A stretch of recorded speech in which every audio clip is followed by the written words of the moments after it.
Welcome to Turner Field in Atlanta, Georgia. It's game one of a two-game series between the Red Sox and the Atlanta Braves.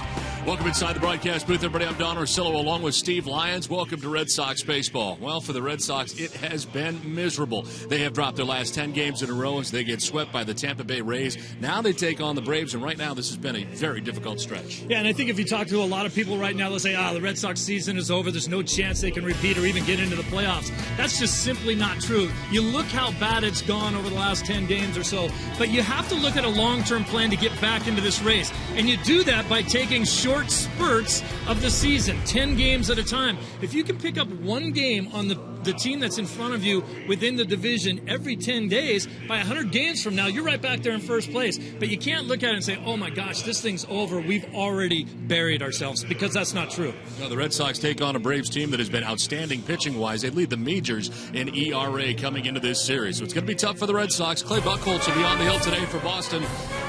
Glad you've joined us for this Memorial Day. Back with the first pitch from Atlanta right after this.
Two-game series between the Red Sox and the Braves. Welcome back inside the broadcast booth, everybody. I'm Don Orsillo. Well, the Red Sox off to a slow start this year, to say the least, and have dropped their last 10 games straight. The Toronto Blue Jays were on top of the American League East. The Red Sox have now fallen 8 games behind the Blue Jays, and the Red Sox now take on a Braves team. Well, they're tops in the National League East. Should be interesting. It'll be interesting to hear from the general manager of the Boston Red Sox as well, who has made the trip here to Atlanta. With more, here's Al Duncan. Don, that's right. When you're losing 10 in a row, when you're seeing some of the struggles that the Sox are, many questions abound, like what's happening and do you see an end in sight? Before the game, Ben Cherington said that he had always planned to be in Atlanta, regardless of the fact that they've dropped 10 straight, and he answered those questions as to what he thinks is going on with his team and whether he sees a turnaround. We have to find ways to improve across the board, and some of that's going to happen just naturally with the guys that we have here. It's fair to say also, certainly towards the end, in the weekend in Tampa, that where we were maybe shorthanded a little bit, a couple of days, which led to some unfavorable matchups. We weren't able to create matchups that we would normally want to create. And in close games, those things matter. So, like I said, we all have to do our own jobs a little bit better, starting with me. And if we do that and, again, make it productive every day, then things will get better. That was Ben Cherington with our Geico quote of the day. One other note, Don, when asked what he himself could do better to help this team, Cherington said, look, at some point in the season, you definitely believe in these guys, but you have to start looking around and seeing if there are some other options. All right, Al, thanks very much. Well, Red Sox Nation's here in a big way for this two-game series. It's the Red Sox and Braves, and it's next on NESN.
Rockies, your Honda dealers of New England, your New England Ford dealers, Dunkin' Donuts, and by Toyota's website for deals, buyatoyota.com. Anytime the Red Sox come here to Atlanta, a lot of Red Sox fans make their way to Atlanta. These guys battling it out here on the concourse. Braves and Red Sox meeting here for the first time this season, and it is a 4-game series between the two teams, 2 here in Atlanta and 2 back in Boston.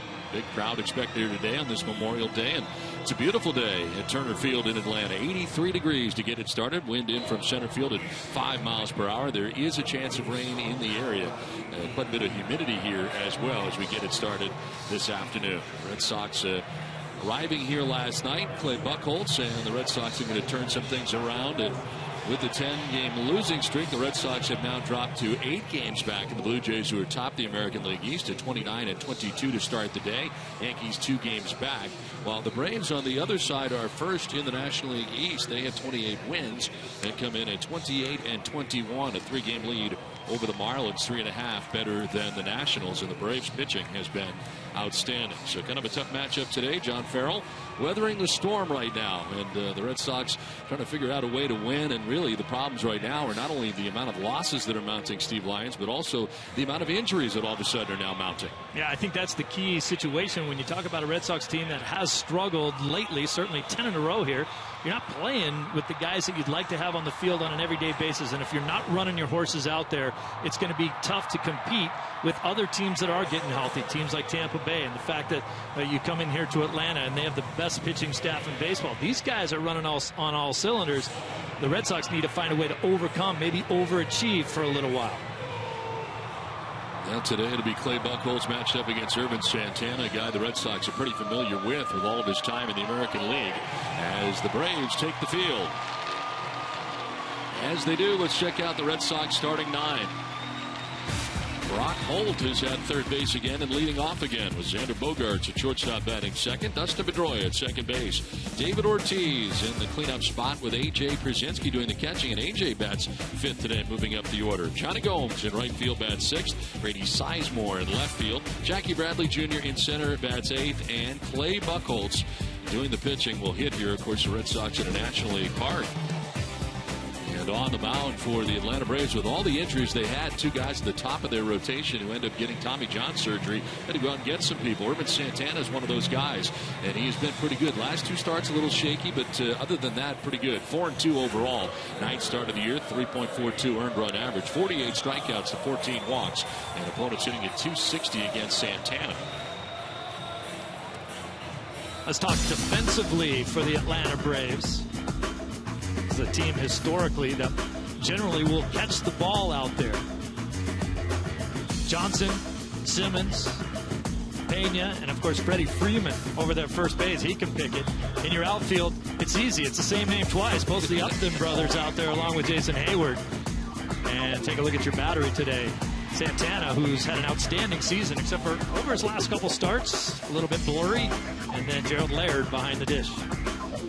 The umpiring crew in the game today. John Tampani is the home plate umpire calling the balls and strikes today. And Bob Davidson at first base, James Hoy at second base, and Bill Welke is the umpire at third. Now the Red Sox meeting the Braves here. One time the Red Sox and Braves were natural rivals who would face each other every year, but that's not been the case over the last couple of years. All of a sudden the Red Sox playing the Philadelphia Phillies quite a bit in the National League. It's the first visit to Atlanta for the Red Sox since the Red Sox took 2 out of 3 here in 2009. So it has been a few years for Boston, 5 to be exact, since last time they were playing here at Turner Field. And the Red Sox ready to go to work here. Brock Holt makes his way to the dish. There's Ervin Santana, of course, formerly of the Angels and of the Kansas City Royals. Red Sox have seen a lot of him over the years. Brock Holt will lead it off.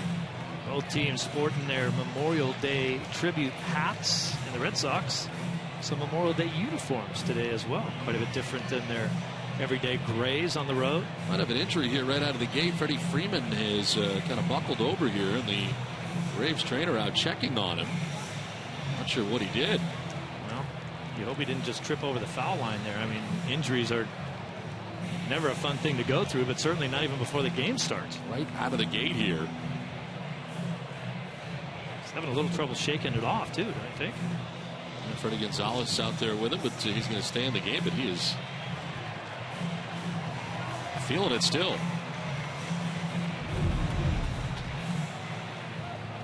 Infield practice here is. Ball hit him in the foot. Wow. He just flat out didn't get his glove down there to catch that one. You know, in infield practice, you're a little bit lazier. The intensity hasn't picked up yet, but he just kind of boxed that one and ended up hitting him right off the foot. So keep an eye on Freddie Freeman as this game gets started. Don't see that every day. Especially considering Freeman can pick it over there. Well, here we go. Brock Holt in on the left side. The first pitch of the ball game is going to miss for ball one, and we're underway. Well, Holt has kind of settled into this leadoff spot. Red Sox really have been without a leadoff hitter all season long in the absence of Jacoby Ellsbury. And hoping that Holt, who's had some good at-bats in this spot, could be that guy for a while. Yeah, he does. He takes some pitches up there. He battles. He fouls some pitches off. He's got decent speed. And he's kind of a little guy. He's a little tougher strike zone to have to deal with. On the ground by the glove of Santana. Pena on the backhand throws out Holt. One down.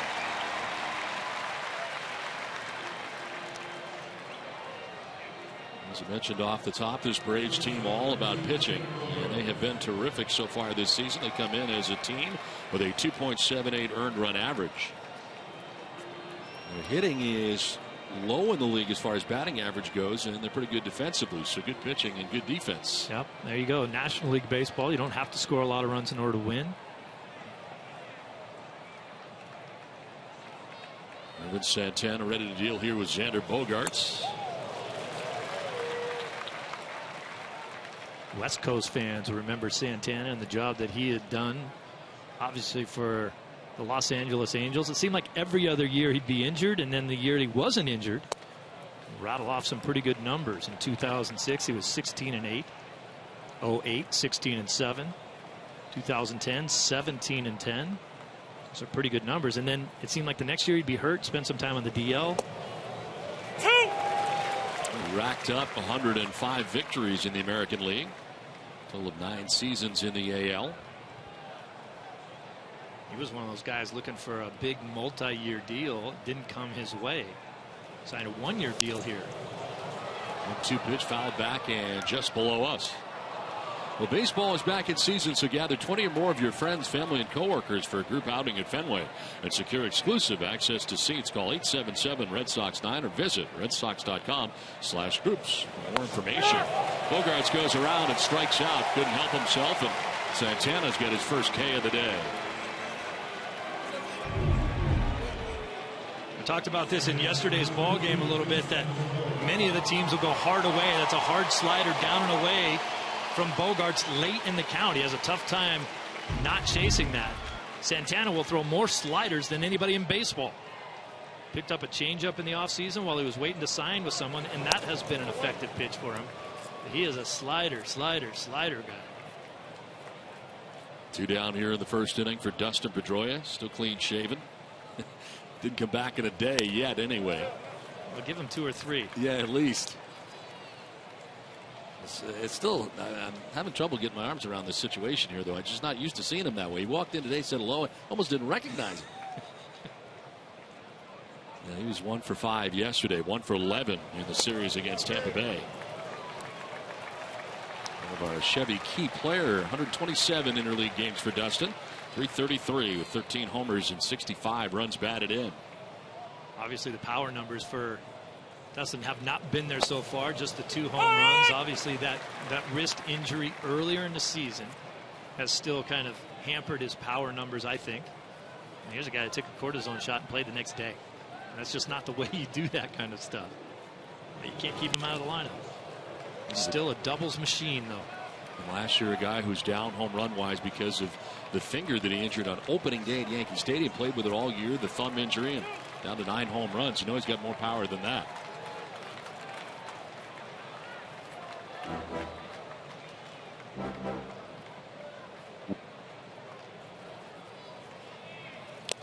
swing and a foul tip for strike 3. Back-to-back Ks for Santana. A 1-2-3 first for Santana. Buchholz to be on the hill when we come back.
In the top of the first inning, Braves coming up in the bottom of the first, and today's Red Sox, well, let's get to the starting pitch in a moment. We'll take a look at the Braves starting lineup first. Jason Hayward is in right field with B.J. Upton in center. Freddie Freeman at first base with Justin Upton in left field. It is Chris Johnson at third base and Drelton Simmons at shortstop. Ramiro Pena at second base. Gerald Laird does the catching, and Irvin Santana on the mound batting ninth.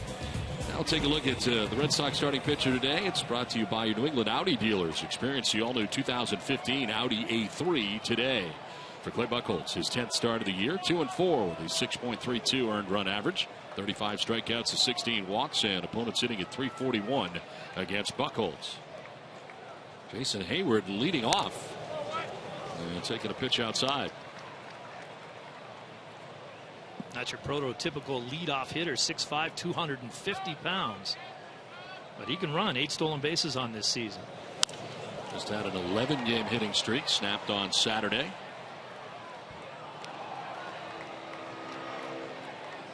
Into terms to a 2-year contract extension with the Braves this year and next.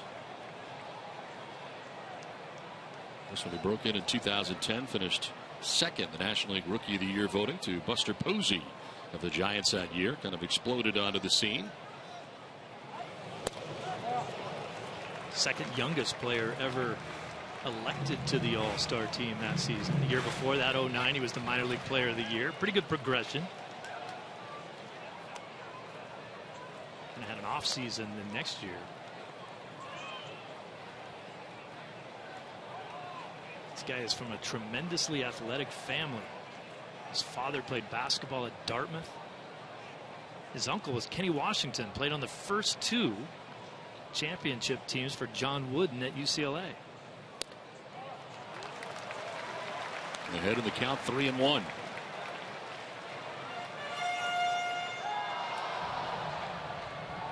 B.J. Upton waiting on deck. Of course, the Red Sox seeing a lot of B.J. Upton over the years as, remember, the Tampa Bay Rays.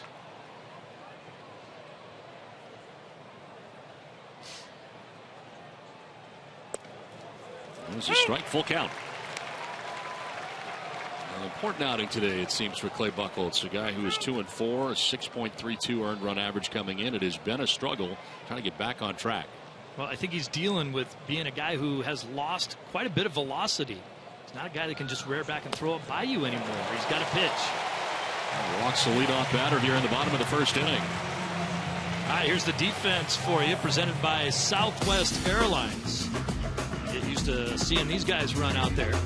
Brock Holt at third base. Bogarts at short. Petey over there at second base. And hey, look at the first baseman today in a National League ballpark. It is Ortiz playing first. And the outfield, Sizemore, JBJ, and they put Gomes in right field, so he's not close to that third base line today. And then Brzezinski and Buchholz. Battery. It's a longer run for Gomes to mess with anybody at third base today. Jason Hayward at first base. BJ Upton the batter. He'll take a pitch up and in. And this is going to bring a visit from A.J. Pierzynski. Perhaps a coaching visit here to Clay Buchholz, who came a little unhinged with that last delivery. Well, we know that John Farrell knows pitching, and he's got a watchful eye. Even though he's the manager, he spends a lot of time paying attention to what his pitchers do. And he says one of the biggest problems that Buchholz has had is that he's rushing. He rushes his body to the plate. His arm doesn't catch up, and you're not in unison moving everything forward. You can fly out, open up too early. The ball sails on you. It gets up, or either it hangs out over the middle of the plate. Neither of those good options.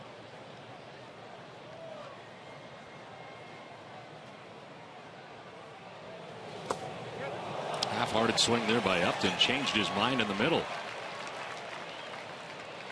He's a guy that has shown great promise over the years, but has never been able really to put it all together. Had that one postseason where he ended up with 7 home runs in the postseason, put together a great postseason for the Rays. And he shows you flashes of brilliance. 211 this year with 4 homers and 10 runs batted in.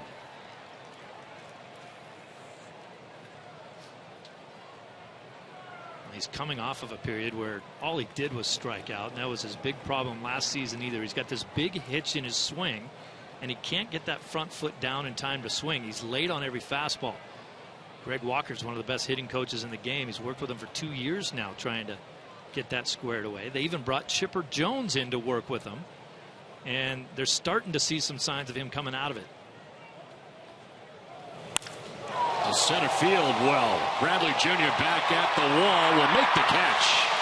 Back by the 400 marker, and back to first base goes Hayward.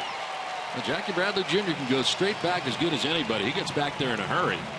And able to make that grab as Upton sends it a long way for out number 1. Now, see, this is a ball last year that Upton wouldn't have gotten to. He would have been late. Look at the hitching action, but he gets that front foot down. And look at him out here. This is great balance from him. You can see his head looking straight down the barrel of that bat. And he gets there on time and smokes that ball to dead center field. Even though that's an out, the Braves are very, very encouraged by what they're seeing out of Upton lately. One down, Hayward at first base. Freddie Freeman the batter.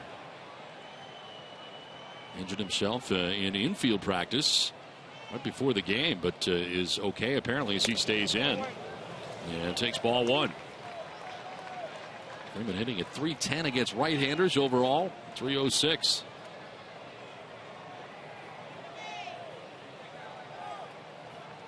He agreed to terms on an 8-year contract with the Braves. It'll keep him here through the 2021 season. Did that in February of this past offseason. Braves are starting to lock up their players for long-term deals, anticipating the opening of their new stadium in 2017. Can you believe this place is going to be done and gone after 21 years only? It's unbelievable, and I enjoy coming here. This is I like this venue a lot. Great facility. Opened up for the '96 Olympics, and that's it. They're going to Cobb County in 2017. Clubhouses are nice, facilities very nice, especially the Braves side of things. Well, they just don't make Fenway Parks anymore, do they?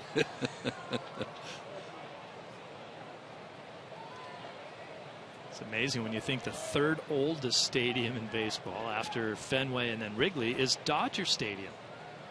Then everything else they just switch out, trade out every 10 or 15 years, it seems like. We saw Frank Wren, the general manager of the Atlanta Braves, as this one is up high. Hey, talk about Dodger Stadium. For a stadium that is as old as it is very clean and well kept. You can still eat off the floors right there. Incredible. 5-second rule applies. I go as far as 10. Yeah. I go 10 seconds. Same thing at Fenway. Yeah. You drop a Fenway, Frank, you can pick that thing right back up and eat it. Especially after you spent like $26 on it or whatever they cost these days, you know? Short lead at first for Jason Hayward with one out here in the first inning.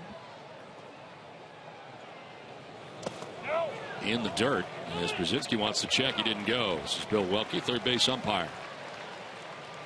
I'd be careful. I'd be careful right here. I mean, 3-1 pitch, not necessarily a great running pitch. You figure you let Freeman get a chance to get a pitch to hack at. But having said that, if you have Hayward on the move right here and Freeman does get a pitch that he likes right here and drives it in a gap, Hayward scores all the way from first easily.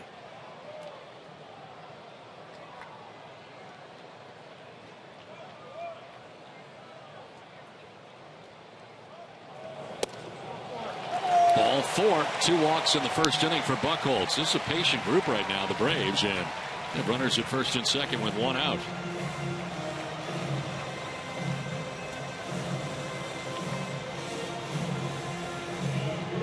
Justin Upton coming up here.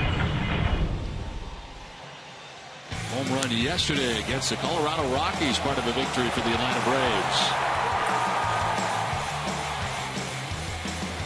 No doubters when that kid hits him. 13 home runs lead the team, ranks third in the National League, tied for sixth in the majors. And he's got 10 home runs right here at Turner Field. That leads the majors in home runs.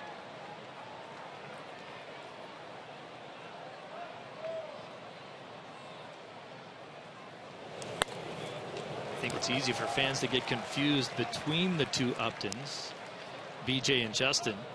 It might surprise a lot of people to know that they did give one of the brothers the largest contract they ever gave out, 5 years, $75 million. You might have thought they had given it to Justin, but they didn't. They gave that one to BJ. He has not lived up to those numbers, not even close. Talk about home runs. The Braves as a team 5th in the National League. And we're going to get a visit here from Juan Nieves as Buchholz falling behind again here, 2-0 after walking 2 in this inning. Now tomorrow on the Red Sox Report, the 2004 World Champion Red Sox will reunite at Fenway Park May 28th for a 10th anniversary celebration a decade after the curse was lifted. Relive the memories of 2004 during back-to-back Red Sox Reports tomorrow at 5.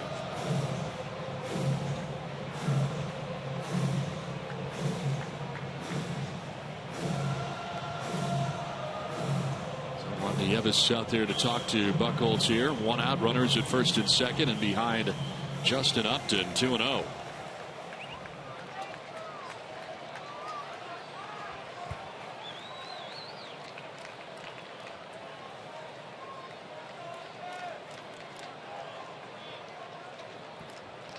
Buchholz is long and lanky, tall guy. A lot of knees and elbows coming at you, and when he rushes to the plate, you really get out of sync. You got to get him to be a little bit more of a drop and drive pitcher. Drop down on that back leg, gather yourself, then push towards home plate after your arm is caught up. And you wonder if the slight build that he's had has added to some of the health problems and durability that he's had over the years, and lack thereof. Now, you always worry about a guy that doesn't have a lot of weight behind him or a slight guy. Timmy Hudson's been able to kind of make that work for him. Now Hudson pitching with the freak Timmy Lincecum out in San Francisco. He's always kind of made it work for himself too. Back-to-back Cy Youngs. A guy that weighs about 160 pounds. Look at a guy like Chris Sale now pitching for the White Sox. After that nice outing really against the Red Sox, in which he threw over 120 pitches in that outing, went on the DL right away. Now he's back.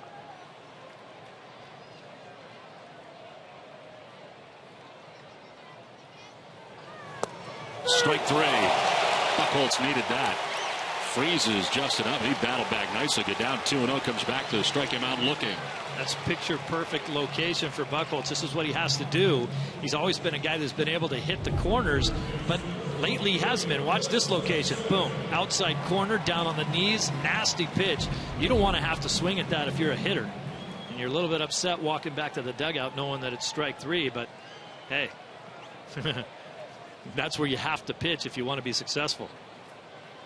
2 down here in the last half of the first inning, 2 on, and Chris Johnson, the batter. Former Red Sox first base coach and Pawtucket Red Sox manager Ron Johnson, his dad. And Chris Johnson was very successful, first with the Astros, now here with the Braves. Power numbers are down, 2 homers, 11 runs batted in. He hits at .264. We had a monster year for this team last year. He decided to stop trying to hit the ball out of the park so much and drive the ball more up the middle. All of a sudden he became a great average hitter. Through a tough stretch in this month at 1.1 for 21. Still at .299 in the month of May.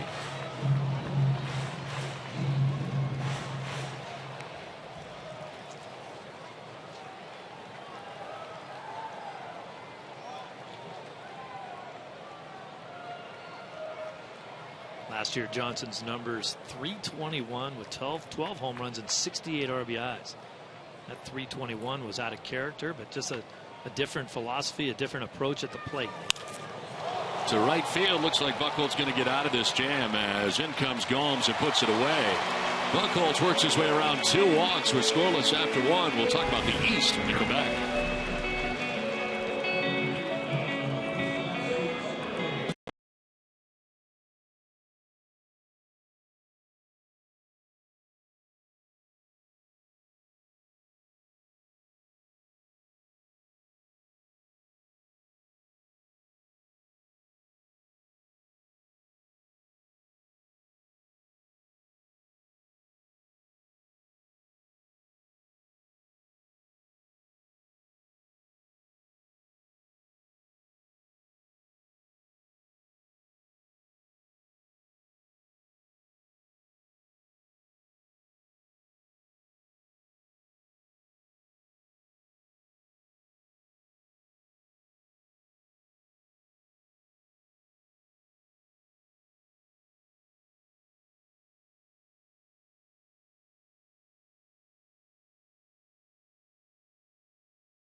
Scion TC poll. Who's the Braves' most dangerous competition right now in the NL East? Pull out your phones and text Sox 1 if you think it's the Marlins, Sox 2 if you think it's the Mets, Sox 3 if it's the Nationals, and Sox 4 if it's the Phillies. Remember that you can text your answer to 536-536, but message and data rates will apply. Go to NESN.com/terms if you want all the legal stuff. Don, Steve, lately it's been the Nationals, but what's your take? Well, as of this point right now, I have to say the Nationals, the way they're playing. 71% where they were. This thing's moving fast. You got to keep up with this thing. Well, yeah. Yes, it does. As long as they keep voting. Yeah, no, just, man, literally kicked me out of my seat when I was trying to do this, so sorry about that. Wow, I'll tell you what, this is a division much like the American League East, too, where there used to be some powerhouses, and now it's kind of spread out. You're not really sure what's happening. I think that when you look out in left field and you see all those championship banners, it kind of gives you a good reason to turn around and say, yeah, the Braves are probably the team to beat. Ortiz to center field. B.J. Upton moving back a few steps to haul it in. David retired for the first out of the second. Irvin Santana's retired the first 4 that he has faced here today. And brings up A.J. Pierzynski, who bats out of the 5 spot today for Boston. That Ortiz-Santana matchup is going to be a fun one to watch, too, just because of the numbers that Ortiz has been able to throw up against Santana. That ball hit hard. He has 3 home runs against him. David 11 for 30, a pretty good sample size. 30 at bats, now 31 at bats against Santana. Pierzynski pops it up, foul ground. Johnson going as far as he can into a slide, and he can't make the catch. Pretty good bid right in front of the Red Sox dugout. I love that play. I've always been a guy who does not like it when outfielders will slide to catch the ball. I feel like you should dive for it. But in this situation, you have to slide. You're going to run right into the dugout fence there. You've got to get down onto the ground to protect yourself and try to make the catch. He may have gone into that slide a little early, but he still had to make a play on that ball, and that's just an excellent effort. These days we see outfielders slide to try to catch regular fly balls. I think that literally pulls you away from the play. It doesn't give you greater extension. It gives you a worse opportunity to catch the ball. Back comes Laird diving, and Laird this time goes in hard and makes the catch. He's banged up.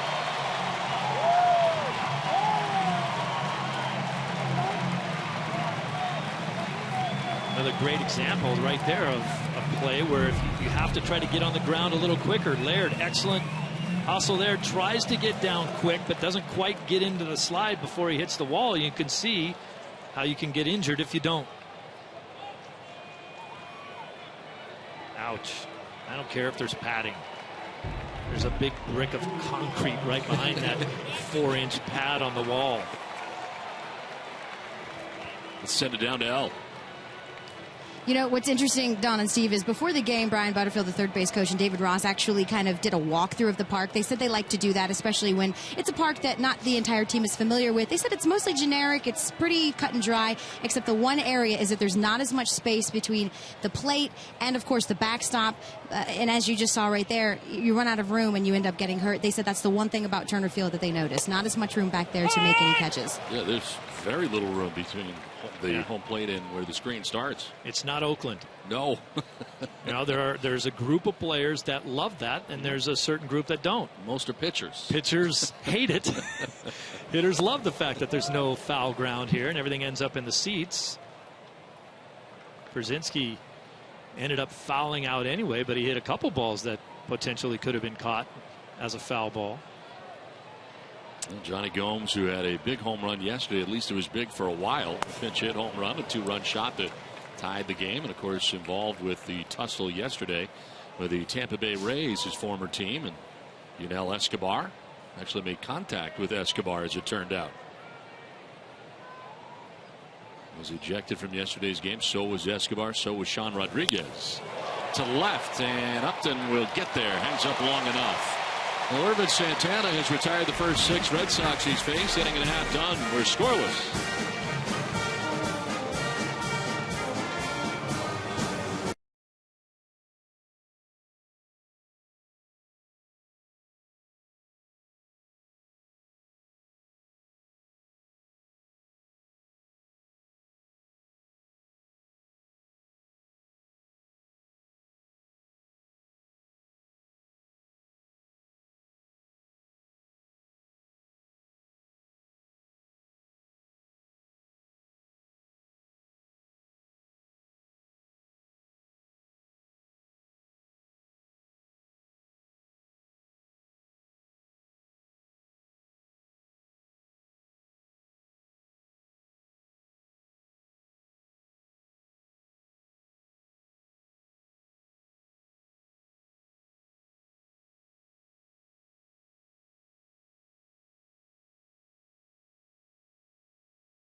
Back at Turner Field in Atlanta on this Memorial Day, they had a great pregame ceremony here, and many of the U.S. Army members on the field as well, and military people here, and we thank them for all they do on this Memorial Day as the Red Sox and Braves playing day baseball here in Georgia. So we play along to the bottom of the second inning, and Andrelton Simmons, Ramiro Pena, Gerald Laird to bat in the inning. Nice that you pointed that out, Don. It's so easy to forget what this holiday really is about, with the barbecues and the partying and the long weekend and the fun and the time spent with family. But we certainly have to take our hats off to the men and women who have given us those freedoms.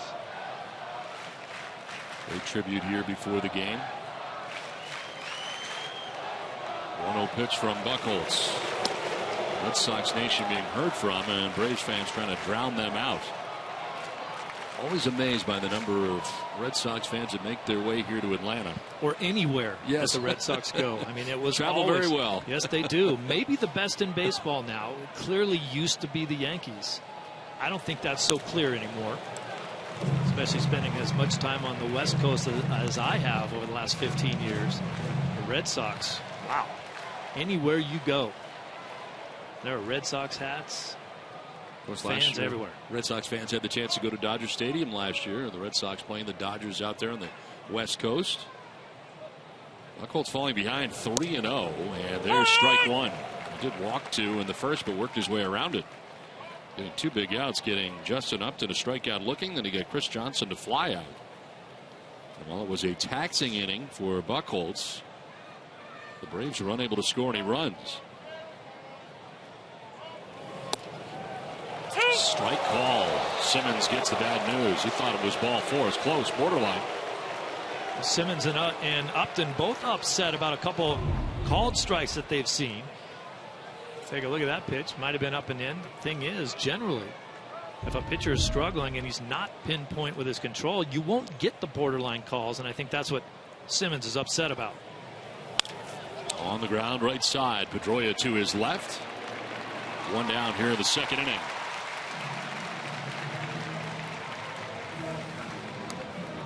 The Braves do a lot of their scoring by way of the home run. They are fifth in the National League in home runs coming in, especially in this ballpark. Ramiro Pena coming up, the second baseman, and sharing time with Dan Uggla. It's kind of been a revolving door at second base so far for the Braves.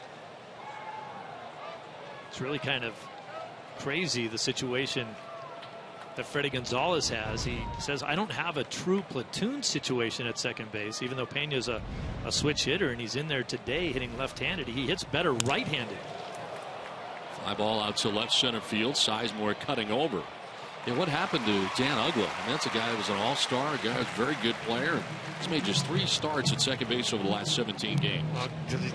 I mean, his hitting is atrocious right now. He doesn't even hit the ball out of the park anymore like he used to. I mean, he was an all-or-nothing guy, but you could pretty much count on him for 30 homers a year. And you're just not getting that kind of production out of him now, so you can't really live with the 197 batting average anymore. And the Braves actually left him off the postseason roster, which seemed amazing at the time, but struggling again this year. 2 down here in the second inning. Gerald Laird.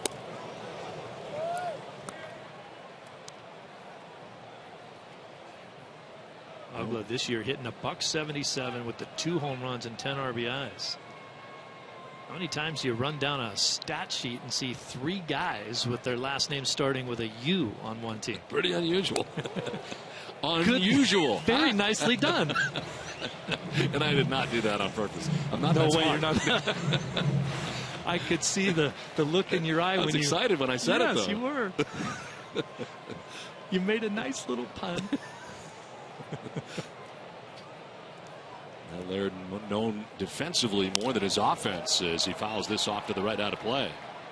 Well, fans, you can test your Red Sox IQ right now with the MLB Preplay mobile app. Download for free and start predicting every at-bat of every Red Sox game all season. Today, Preplay predicts Clay Buchholz, who goes 6 2/3 innings, give up 5 hits, 3 earned runs, allow a walk, and strike out 7 along the way. It's a big out right here, I still think, for Buchholz to make sure that your pitcher leads off the next inning. Laird's kind of heated up lately, as you said, not known for his offense, but He only has 3 RBIs, but those have all been important RBIs in the last 6 or 7 games so far. He drove in and had a game winner the other day, and he's 5 for his last 15, so he's feeling pretty good about himself right now. This is a guy you got to get out of there. Instead, he walks him. 3rd walk given up by Clay Buchholz. A 2-out walk this time. And you spend most of your time playing American League Baseball. Even the team, when they come to interleague, pitchers really have to understand how important that number 8 hitter is to get out. That way, your next inning rolls around. You start with the pitcher. It's almost an automatic out for your next inning. Now, the Braves are happy as heck. They could care less what happens right now with Santana because they have the top of their order coming up after that. Well, the struggles that Buchholz has had this season, walks have not been a problem. The most walks he's had in an outing is 3, and he's equaled that so far today in an inning and 2/3. There are rumors out there right now that Ervin Santana, of course, sat out for a long time, didn't have a job, signed late with the Braves. He really wanted to sign with a National League team because he likes to hit. He's hitting $150. He's 3 for 20 so far. Still likes it.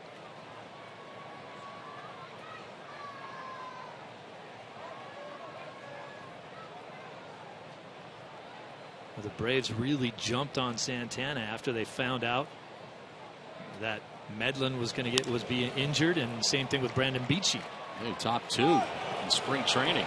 Pedroia makes the catch that ends the 2nd inning. We are through 2. I got a view for you, Steve, when we come back to Atlanta. Can't wait.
Steve is going to bore you because you've already seen this view walking into this booth.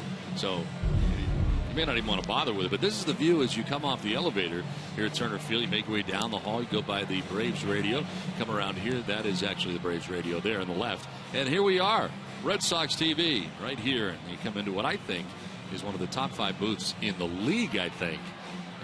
Certainly in the National League, but maybe in all the majors. A great booth, great vantage point, great place where we are. Here we got big seats. I like the big seats. Yeah, and you like being that far away from, you don't have to be that close.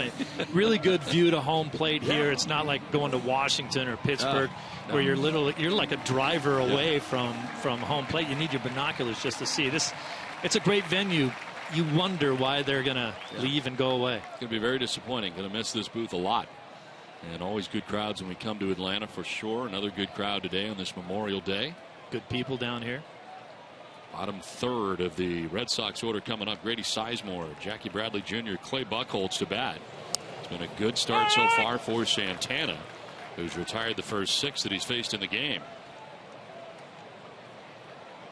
Sizemore at 220 so far in the season.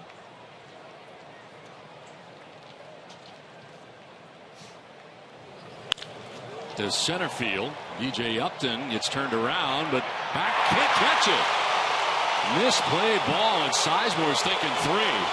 Headed for third base, and he will get there without a problem. DJ Upton just kind of drifting and over the wrong shoulder and misplays that ball completely. Well, that's a big break, and if there was a knock on BJ and his defense, and he's an outstanding defensive center fielder, is that he would get a little nonchalant. This was a terrible jump. Watch him at the top of your screen.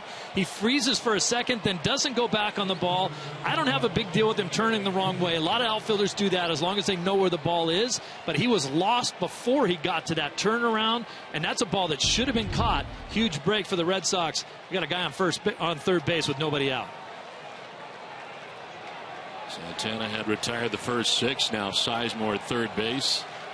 They've given him credit for a triple, and now it is Jackie Bradley Jr. who sends it out to right field. Jason Hayward is back there, plenty deep enough for Sizemore to tag and jog home with the game's first run. Red Sox lead it 1-0.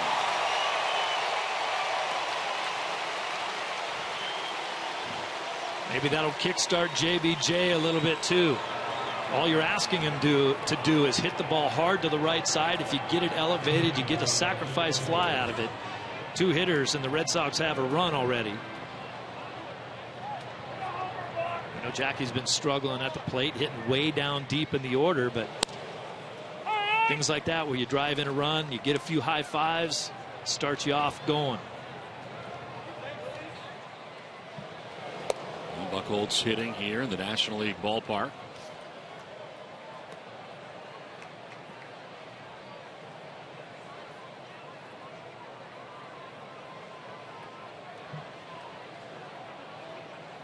What's the outside chance Clay Buchholz has his own bat? Probably not real good. What do you think? No, I don't think so either. But you know, back when I was playing for the Red Sox, they would say, "Here's your 12 bats. We'll see you next year." Good luck. Yeah. Luckily, I didn't swing hard enough to break bats. But you know, these guys, they probably all have their own bats, even though they might get like 4 at bats a year.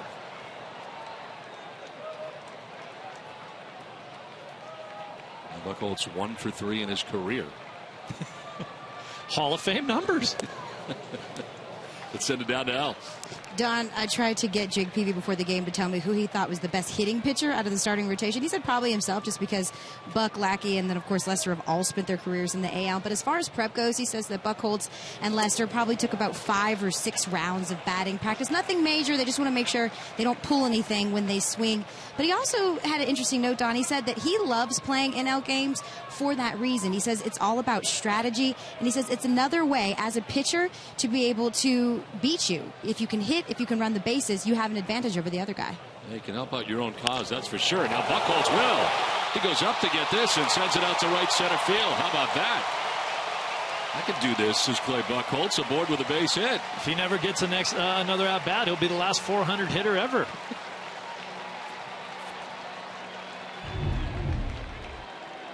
I'll tell you this, you know, a lot of times pitchers will go right at you, especially if you're the opposing pitcher, and make you swing the bat. Buchholz has a nice little swing on that.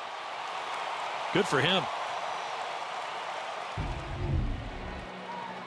1 on, 1 out, and Brockholt coming up. L bringing us that report and about what Peavy thinks. Of course, Peavy thinks he's the best hitting pitcher. No question, he's a gamer. The strategy comes into play less about pitchers hitting, but more about them being able to drop a bunt down, move a runner into scoring position, help yourself that way. And obviously there's going to be a lot more pinch hitting involved with them. Sometimes pitchers come out of the game even before they're ready because you're in an offensive situation. You want to bat up there. See, that's the one thing I would think that an American League guy who's playing an interleague series would not like about it, is that all of a sudden you wouldn't be out of this game in an American League game, but yet because your spot's coming up in the batting order, you might be out earlier than you should be. And I believe that's one of the biggest disadvantages of an American League team coming to the National League parks to play interleague, because they're not used to doing any of it. The National League pitcher, sure, you want me to put down a bunt? I've worked on this. I do this a lot. I know how important it is. Buchholz, well, he got 5 rounds of BP. I bet you he didn't bunt more than 5 or 6 times, even though that's probably what they're going to ask him to do most often, especially if there's anybody on base. He's definitely bunting. And the other argument over the years has been the DH and the lack thereof in the National League ballparks. And some teams, like the Red Sox, going to build their team around their DH in some instances. Boston is exclusive in that area for the most part with David Ortiz. But there is strike 3 to Brock Holt. And it's the third K for Santana. Battles back to get the second out. Good looking pitch right there. Just turns this thing over back after the plate. Just backdoor breaking ball right there. That's a tough pitch because as a hitter, a lot of times it looks like it's going to be up and away. You start to give up on it, and by the time you've already kind of spit on it, said, I'm not going to hit that thing, kind of breaks back over and catches the outside corner. And 2 down. Buchholz still at first base. Xander Bogaerts takes strike 1. Bogaerts struck out swinging in the first inning. Arnie Baylor down there at first base, making sure Buchholz knows where second base is. You know, it's interesting. Clay Buchholz over the years has had some injuries. There's no doubt about that.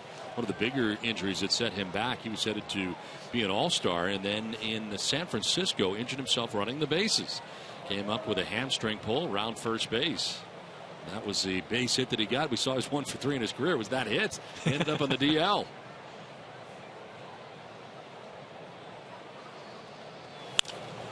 Fly ball out to left center field. B.J. Upton calling and catching out number 3. Now the Red Sox grab the game's first run, take a 1-0 lead for Clay Buchholz.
Turner Field Memorial Day spent here in Atlanta, Georgia. Ceremony before the ball game on the field. The Braves are out there as well. Flyover here at Turner Field. Wow.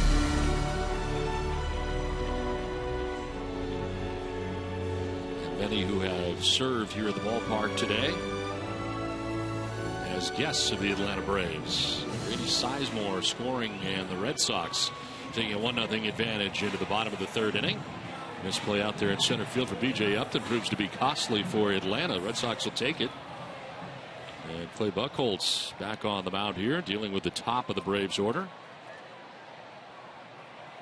Jason Hayward walked his first time up. One of 3 walks so far allowed by Buchholz. You know, if Buchholz is able to corral everything around those walks, I'm okay with the walks, because what we've seen out of him in his previous bad outings is that he's missing out over the plate rather than off the plate. I'd rather have the misses be off the plate.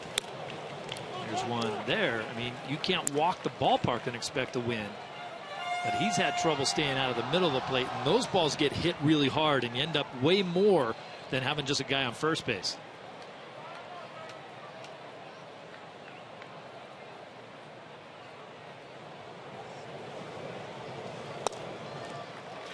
Missing again, falling behind 3-0.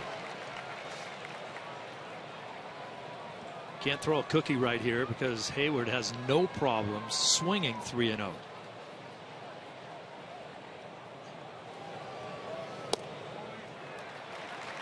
All the ball, and ball 4. Looked like a pretty good pitch. That is the 4th walk, a season high, allowed by Clay Buchholz. Well, today's Cold Hard Facts are brought to you by Frostbrewed Coors Light. With an all-time interleague record of 148 to 131, the Braves on the best winning percentage, 530 among all National League clubs in interleague play. St. Louis Cardinals second at 135 and 120. A 529 winning percentage. B.J. Upton looking to atone for his misplay in center field as he bats here with a runner at first, nobody out to the bottom of the 3rd inning.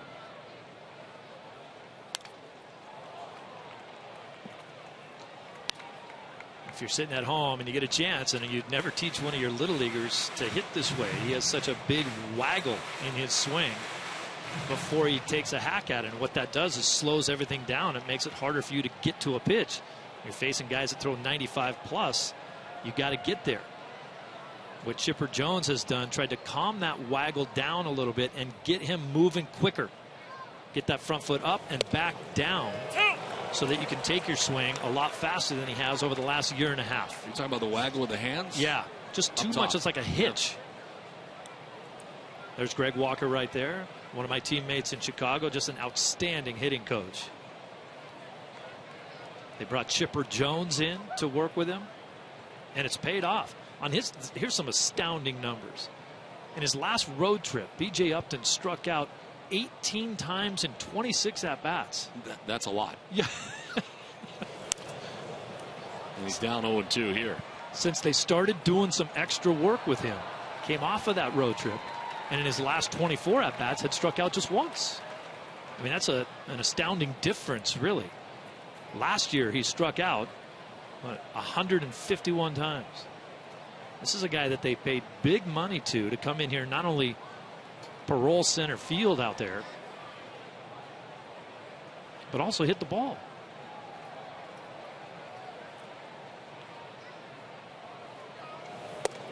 He strikes out this time. He goes looking, doesn't like the call at all. John Champani, the home plate umpire, bringing him up, and it's the 2nd strikeout for Clay Buchholz. I like this about Buchholz right there, right in on the hands. He knows about that. He says, if you're going to be a little slow getting to the ball, I'm going to get it right on your hands. And in that case, he couldn't even pull the trigger. One down here in the 3rd inning. Jason Hayward still at first base, held on by Ortiz. And here's Freddie Freeman, who walked in the 1st inning.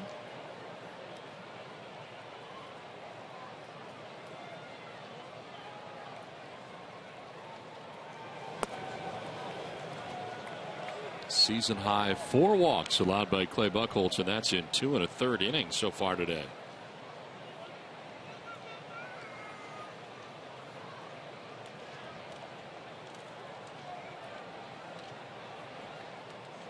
Freddie Freeman out of Orange County, California. Number 2 pick by the Braves back in 07. What a stud this guy is. 319 last year, ranked 3rd in the National League, 6th in the majors. Did he go? No, says Bill Welke, third base umpire. This is a kid that really grew up fast. His mother died when he was just 10 years old. It was he and his father. His father dedicated his time before and after work with him. Was the youngest player to sign in the 07 draft. Figured, I'm going to go be a man right now. Go play some baseball.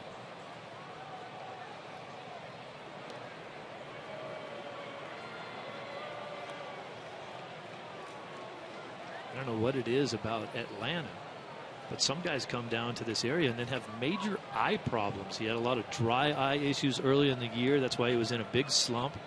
Brian McCann had the same issues. Swing and a miss, and it's 2-1. That's a good pitch and a great location. Watch the cutting action at the end. That's a pitch that looks so good to hit. If you're a left-handed hitter, you're thinking, oh, this is a fastball middle in, and I'm going to crush it. And then you get that late movement, the last 20 feet. Ends up down by your back ankle.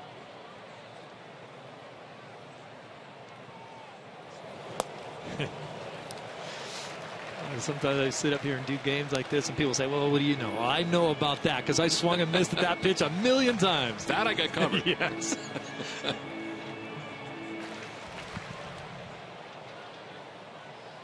Justin Upton waiting on deck. One down here in the bottom of the third inning. Buchholz trying to work his way around a leadoff walk to Jason Hayward. Behind Freeman now 3-1. They'll walk him too. That's 5 walks for Buchholz.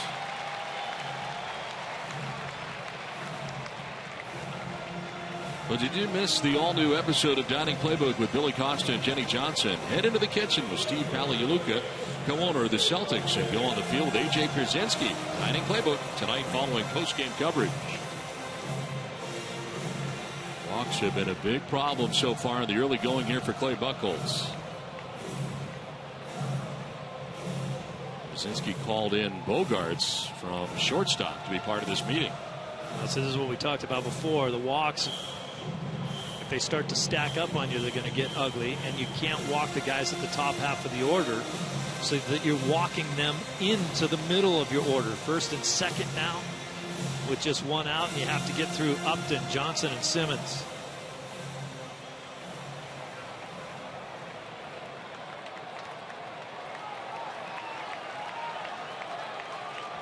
I just think in this situation, you got to stay middle away to Upton. Try to get him to roll over something that he's trying to pull. If you challenge him inside, he can hit the ball a country mile. To right center field.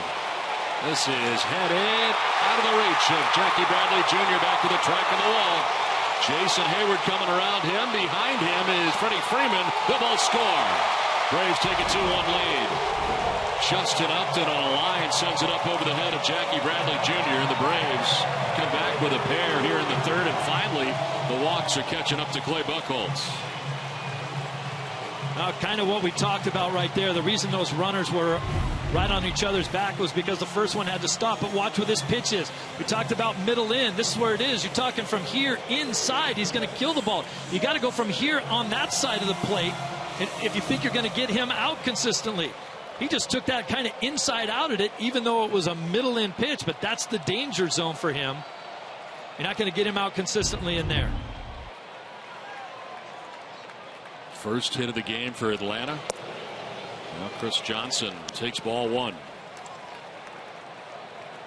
It's kind of odd to see both Hayward and then Freddie Freeman scoring almost right on top of each other. The reason for that is Hayward at second base has to kind of wait to see if an outfielder is going to catch the ball so that he can tag, but Freeman really doesn't.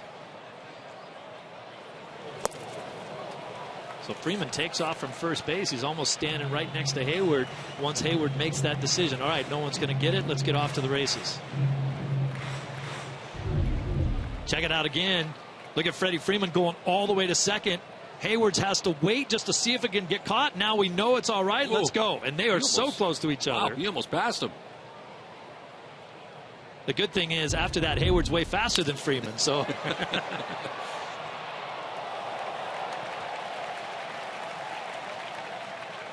Chris Johnson fly to right in the first inning, 0 for 1.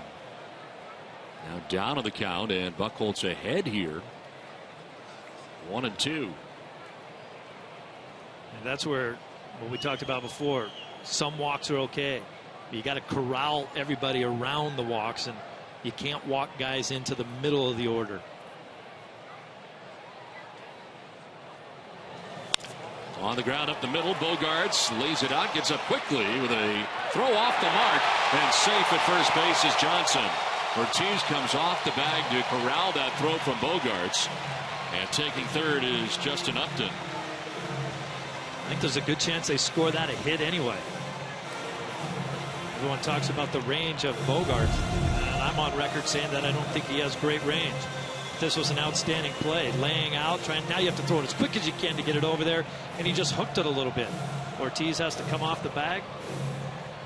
They may score that a hit just because you have to hurry yourself in order to make the play. So it is a hit, and the second hit of the inning, end of the game for the Braves. First and third. Wandy Evans back on the mound yet again. This would make Jerry Remy very upset. This is the second mound meeting.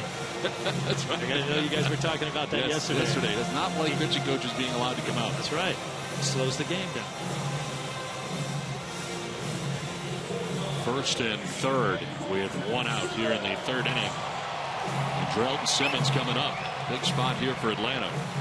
Red Sox are taking the lead in the top half of the inning, but now the Braves have scored a pair so far here in the bottom of the third. Still only one out.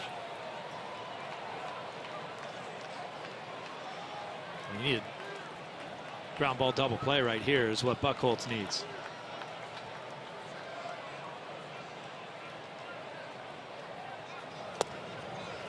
Stays away from Simmons. That's where one of the many cat and mouse games come into play between the pitcher and the hitter. Simmons knows they want a ground ball double play too, so they're probably going to stay away from him, try to get him out in front of something and roll over. If you're a hitter and you're smart, maybe you think away and then you just try to shoot that ball to right field. We're talking about the young Braves that have been wrapped up for several years. Simmons, another one of those guys, agreed to a 7-year contract that'll take him through the 2020 season. Another guy is going to be here a while.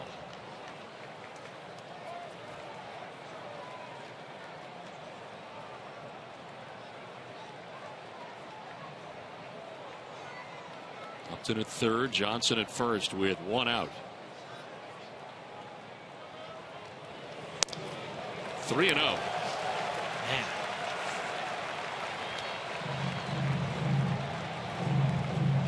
Pitching line brought to you by Ace Ticket for Clay Buchholz. Look at the walks, 5 of them. 2 have turned into runs so far in just 2 1/3, up to 58 pitches. Once again, the number of pitches, just so many deep counts, 3-ball counts. Simmons taken all the way, and the bases are loaded on the 6th walk allowed by Clay Buchholz. They got to start thinking about getting him out of there. And they come to the mound a couple times. Now this is another courtesy visit by the guys in the infield. That is a new career high for Clay Buchholz in walks. His previous high had been 5. And the first time that he's done that since 2012. We know that the bullpen is in trouble right now, that they've been overworked and overused. And John Farrell needs an excellent outing out of one of his starters to get deep into a ball game, and this is not happening right now for Buchholz. But Farrell may be in a position where he says, hey, Buck, you're going to wear this one. You either have to shape up or you're really going to take it hard. With that in mind, a little bit surprised at the move that the Red Sox made today, and Alex Wilson going back to Pawtucket and bringing up Ryan Lavarnway at bat instead of another pitcher.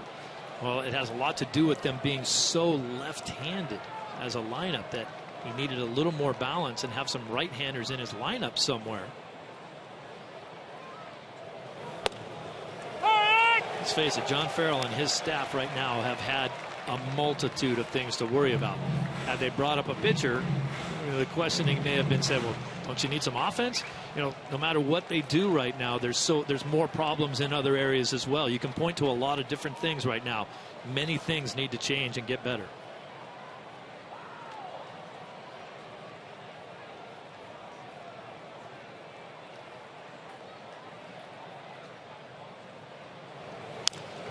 Pena pops it up, foul, going over his Holt, but he won't have a play. Well, Ace Ticket, the official Red Sox ticket partner, has the best seats at the lowest prices to all the games at Fenway. All with a 200% guarantee. Right now, Ace Ticket has special savings on all Red Sox games. Treat yourself or someone special. Visit Ace Ticket or call 1-800-MY-SEATS. Bases filled with Braves. Already scored twice here in the third inning. Upton at third, Johnson at second, Simmons at first. And a count of 1-2 to Ramiro Pena. On the ground, foul. Sharply hit.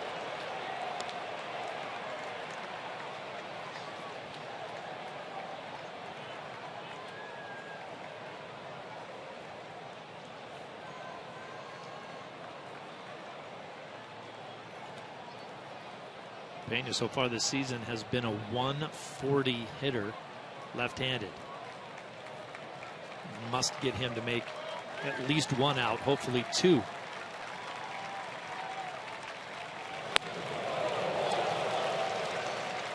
Fastball up. 2 balls, 2 strikes.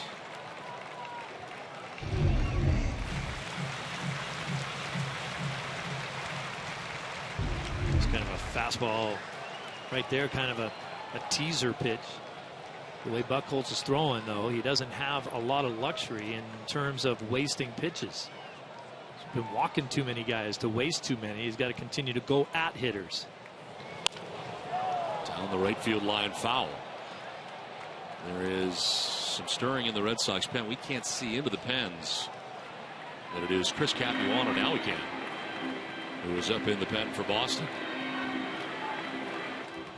They're tucked down that left field corner here and out of our sight line. Of all the things that you look at with Clay Buchholz and the difference in him, either when he was really healthy and rattled off 9 wins in a row last year like he did, who looked like a world beater, and other times when he's been hurting or coming off of injuries where he hasn't looked as good. This year, the most glaring thing to me, less than 5 innings pitched in 4 of his starts this season. Swing and a miss, and he needed that. Gets Ramiro Pena. Nicely done. 3rd strikeout, and there are 2 outs in the inning. Big one right there. Had to have it. Now he has a chance to go to work and get out of this inning.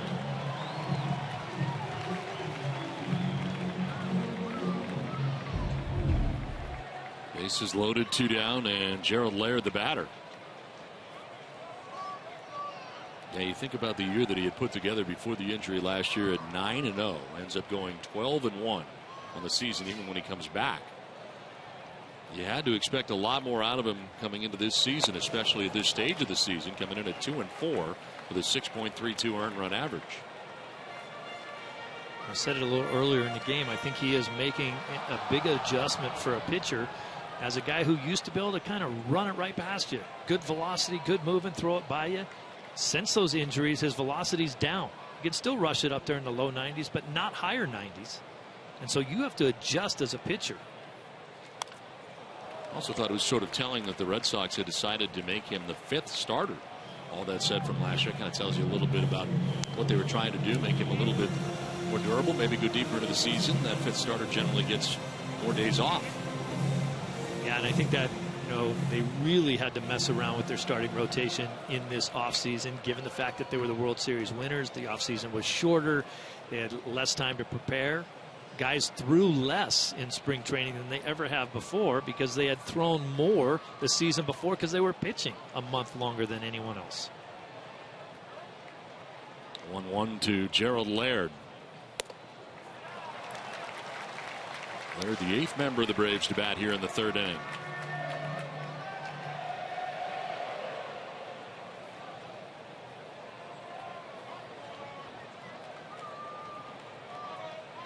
Big pitch right here.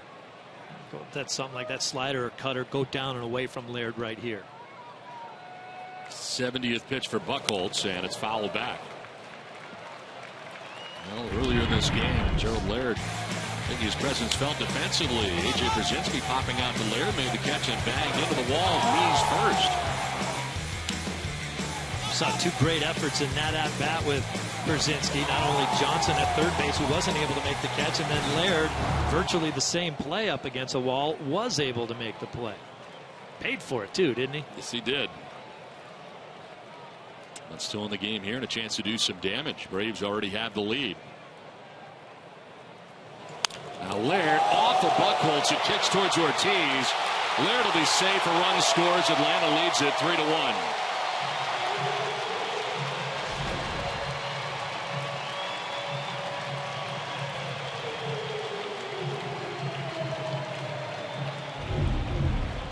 Take a look at this one. You see where the middle infielders are playing. I'm not really worried about where that ball hit Buchholz, although the training staff is. But that may have saved an extra run. That ball probably bounced into center field for a base hit, and 2 runs would score instead of 1. I don't think that Bogaerts would have been able to range up the middle. That ball was hit pretty hard. Looks like got him on the foot.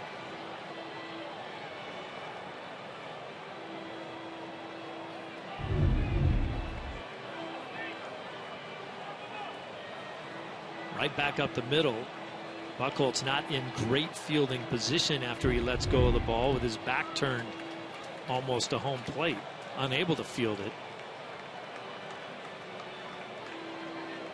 We've got him on the instep of the left foot.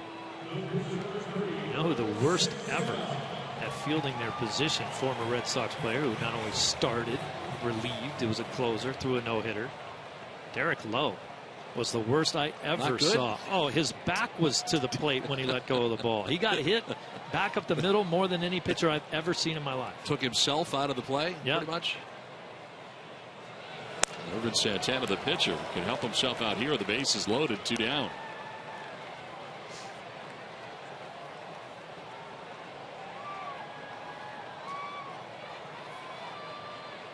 Santana popped out to Dustin Pedroia in the second inning.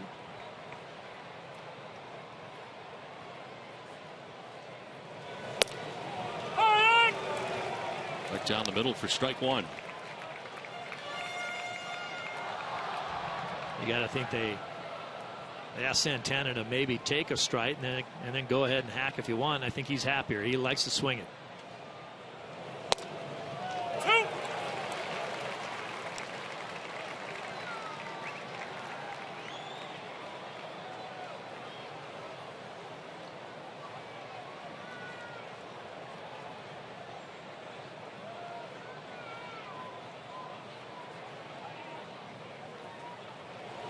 Santana takes strike 3, and Buchholz gets out of the inning. But the Braves scored 3 times and take a 3-1 lead at the end of 3.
Of Made Pro, free checking and a dust-free home. Another neat idea from Eastern Bank.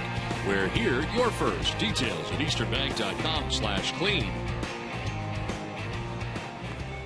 A warm day here in Atlanta as we head to the 4th inning with the Braves on top of the Red Sox 3-1. And it'll be 3, 4, and 5 for the Red Sox expected in the inning. Dustin Pedroia, David Ortiz, A.J. Pierzynski.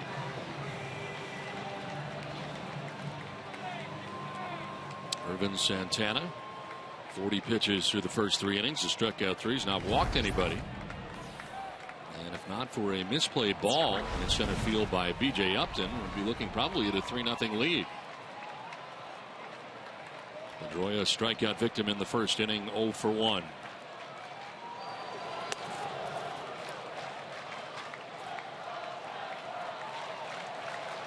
It's the second time in as many nights where the Red Sox would throw a number up on the scoreboard and then come back out in that next half inning and give it right back. It was Breslow's 5 runs that he gave up in the 7th after the Gomes home run tied it up.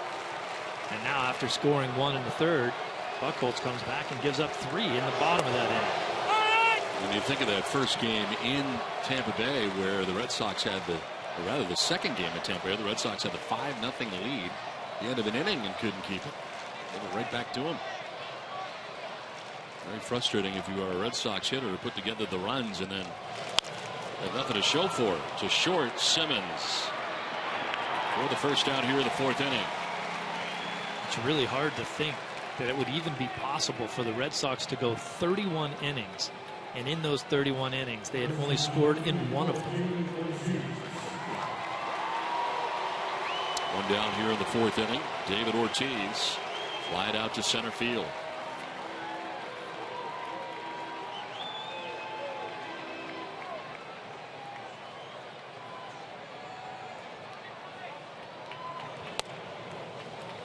Today's key matchup is brought to you by Honda. Start something special with a great deal on a Honda. David Ortiz hitting at .354, 3 home runs and 6 RBIs lifetime against Irvin Santana. On the ground down the first baseline foul. Well, with Ortiz up, I think it's a good time to go back in time, this day in history for the Red Sox. With the Hall of Famer Jim Rice doing the pre and post game show today, good time to mention that on this day in 1978, Jimmy Rice hit a 2-run homer. It was his 16th of the year, his 48th RBI in just the 44th game of the year that season. This is I believe it's the 50th game this year. Just ridiculous Bugs Bunny numbers that Jim Rice was throwing up during his career. Certainly a Hall of Famer. But I implore anybody to get your Google out and go back and look at the numbers that Rice had, especially in the mid to late 70s. Ortiz fouling it off himself in some pain. Slow to get up. Poppy says, I'm okay. Foul the ball off his toe.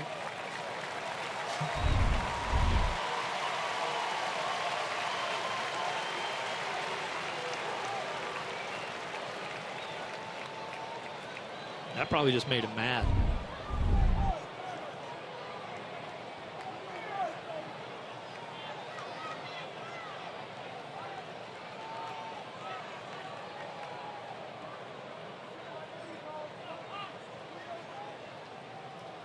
Did you say get your Google out? Is that what you said? I may have. Isn't that what you do? I guess it's an option. Get out your Go Google. back and and check out Jim Rice's. Are you looking for video? What are you looking for here? Just as go to Baseball Reference, do anything. Look up Jim Rice and look at his career numbers, especially in the 70s into the early 80s. Best player in the game, most feared masher in the game. That's why he's a Hall of Famer now. Yeah. And it took a while. You know what it took? You know what it took to get him in was really the steroid era. Yes. Because everyone's numbers went through the roof, and then when that quieted down, you had to go back and look at the brilliance of Jim Rice and what he was as a hitter. And when they finally did that, they're like, wait a minute, this guy did this before all the PED use? Yeah. Not that this guy needs any help getting in the Hall of Fame. He's going to get in as it is, but Pedro Martinez pitching in the all those guys pitching during that era that were successful. Not only that, during the PED use, but also in the American League pitching. Yes. In the American League East, taking even a step further. Yeah. 3-2 pitches, ball 4, and David Ortiz works a 1-out walk. First walk given up by Santana. Well, answer for your chance to win a free Red Sox destinations trip to Fenway Park to see your Red Sox take on the Yankees for the regular season last series. Get hotel, game tickets, and a VIP tour, and meet a current Red Sox player. Don't forget, there are great interleague road trips still available to Pittsburgh, Cincinnati, and St. Louis. For more information And to enter, visit redsox.com/destinations or call 617-226-6400. One out, David Ortiz at first base. A.J. Pierzynski, the batter. It's a very good at-bat for David Ortiz, given that he knows that with the way the Red Sox are hitting right now, he's not going to get a lot of good pitches to swing at. They're not going to let him go up there and just hammer away. But you have to realize that as a hitter and be smart enough not to swing at bad pitches too. You've got to take your walks if you're in that situation. You can't expand the strike zone, come out of your comfort zone to try to swing the bat just to try to do too much. Got to take what they're going to give you, and as long as you're on base, you have a chance to be driven in.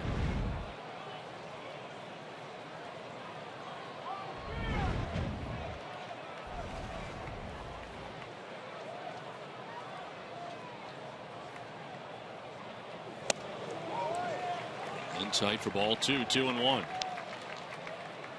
you think about all those years that David Ortiz had Manny Ramirez hitting around him and the protection that provided for both of them, really. It's different now. Yeah, and that makes it harder. There's no question about it. I know there's a lot of Red Sox fans that have certainly heard David be vocal about it at times.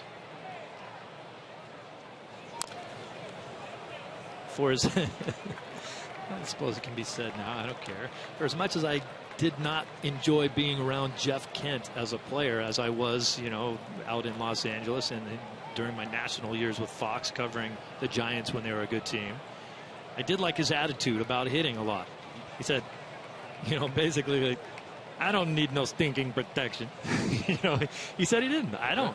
He goes, it's up to me to hit the ball when it's my turn to hit. If I don't like the pitch they're going to throw, I don't swing at it. If I like it, I try to hammer it somewhere.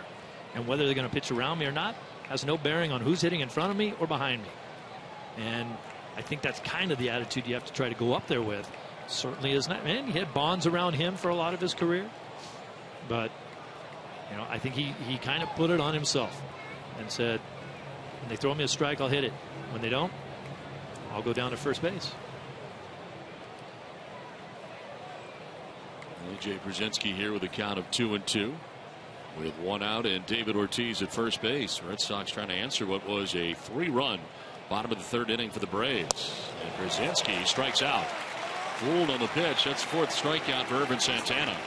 Well, we talked about Santana. He's in love with this pitch. Hard slider down and in, and he's got a good one.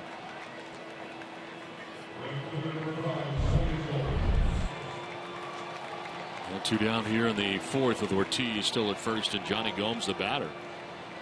Gomes lined out to the left fielder Justin Upton in the second inning.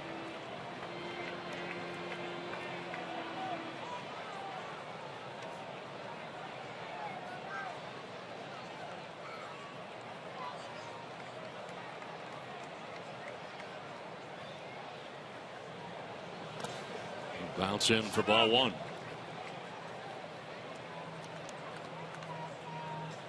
The Red Sox 2-3 so far in interleague play. But the Red Sox have the most wins and the best record among major league teams in interleague play since the start of the 2003 season. 132 and 73 in that time span. I think a few things. We talked about the brawl in yesterday's ball game. I think a few things should be cleared up about that, especially with Johnny Gomes and his actions in that game. A lot of the Red Sox players weren't all that upset that Escobar stole the base. I think they thought it was kind of cheap, kind of stupid that he did it. But there wasn't a whole lot being said about it. And then he took his helmet off and gestured towards the dugout. And that's what got Gomes going. He said, you can steal as many bases as you want. I don't care. But you don't turn around and mess with my players. If you mess with my teammates, then you're going to hear from me. And so that precipitated the reaction, not so much the stolen base. Yes, it was him yanking his helmet off, taking 3 steps towards the dugout, challenging the entire dugout. And that's when Gomes said, I'll come in from left field and take that challenge. It's one of the reasons why Johnny Gomes is such a great teammate, because they love him. Here was the stolen base, and now Escobar with the Rays up 5 runs at the time. This is what makes him mad. Tom Foley even having to hold it back, but Gomes was the guy that says, all right, you want to challenge us? I'll take the challenge. And Gomes certainly has a history of standing up for his players that way. Even did it when he was a member of the Rays with Coco Crisp from the Red Sox. Santana strikes him out to end the inning. That's 5 strikeouts for Santana. 3-1 Atlanta.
Community strong. That's why they've been named the #1 SBA lender in Massachusetts 5 years in a row.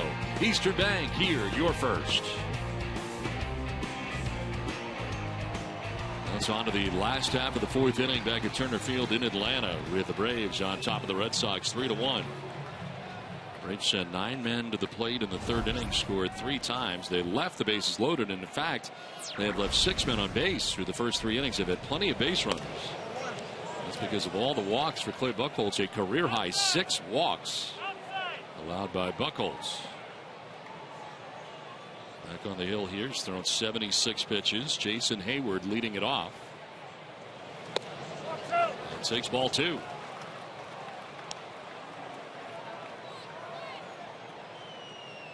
Nobody warming in the pen as this inning begins for Clay Buchholz. Chris Capuano had been warming up last inning. Hayward golfs it foul off to the left, out of play. Foxwoods Resort Casino is the official resort casino and proud partner of the Boston Red Sox.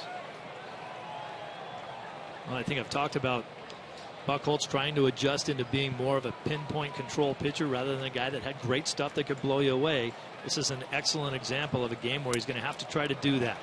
Doesn't have his good stuff. He almost tripped and fell off the mound on that pitch. Yep. Has struggled with his location. And I think John Farrell's not happy about it, but he's willing to let him see if he can make some adjustments and get through a few more innings, even though he's throwing a ton of pitches and walked too many guys, and has a chance to let this game get out of hand a little bit, seeing if he can settle it down somehow. Full count now to Hayward. B.J. Upton, Freddie Freeman to follow. 1, 2, and 3 for the Atlanta Braves here in the 4th inning.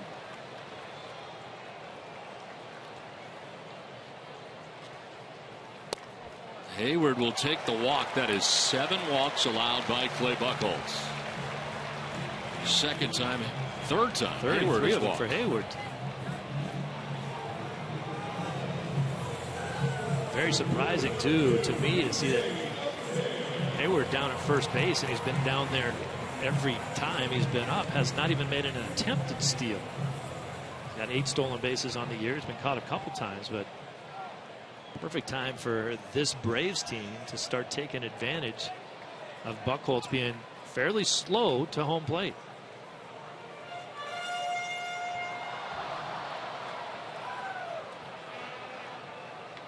Hayward at first base. Nobody out here in the fourth, and B.J. Upton gets his third at bat of the day. Upton flied out to the warning track in center field in the first. Struck out looking in the third inning. More action for Boston now. Last inning was Capuano. Burke Badenhop now up for Boston.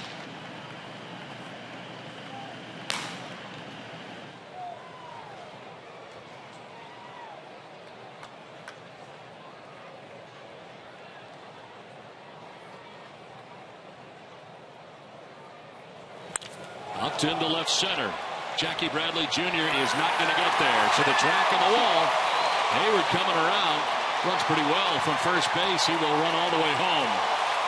Atlanta takes a 4-1 lead. A gapper double for B.J. Upton.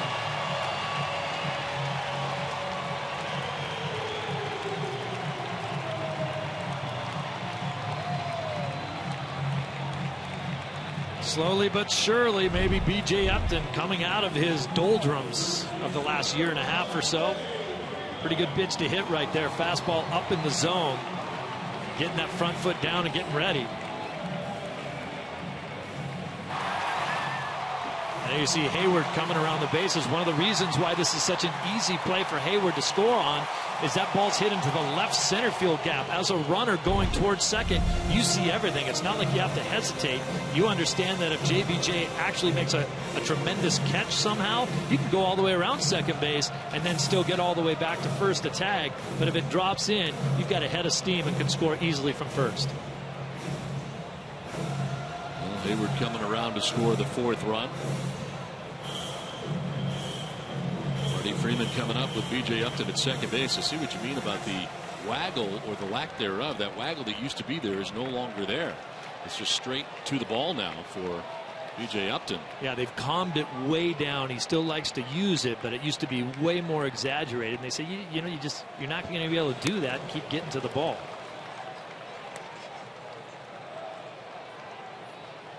Freeman has walked twice. 7 walks have been handed out by Clay Buchholz.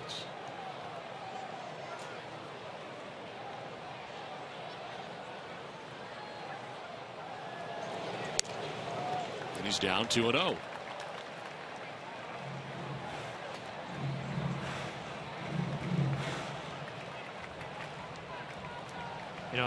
I don't know if they keep track of, well, they keep track of a lot of dumb things, but I don't know if they keep track of how many times a coach has actually visited the mound and not taken a guy out of the game. I'm going to say that in the 4 innings, we have seen Juan Nieves at least 3 times. Maybe in every inning. A few too often.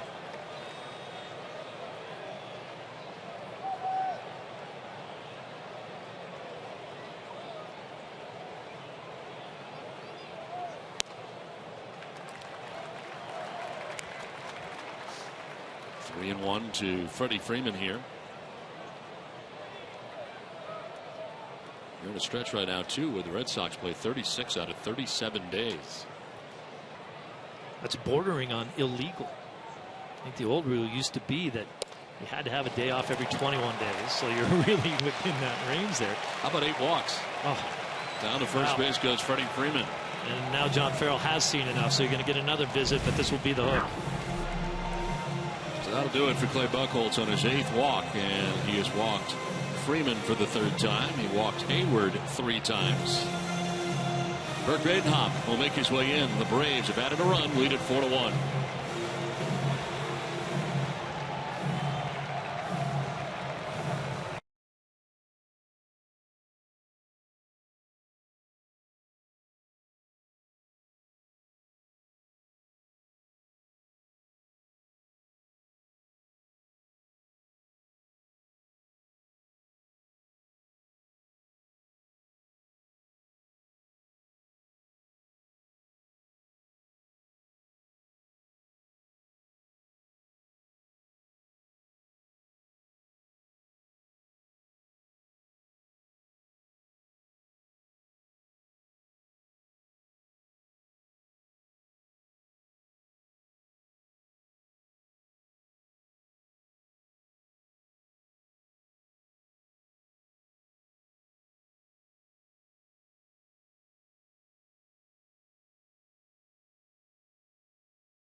NESN Live, presented by Cross Insurance, your pregame to the pregame show.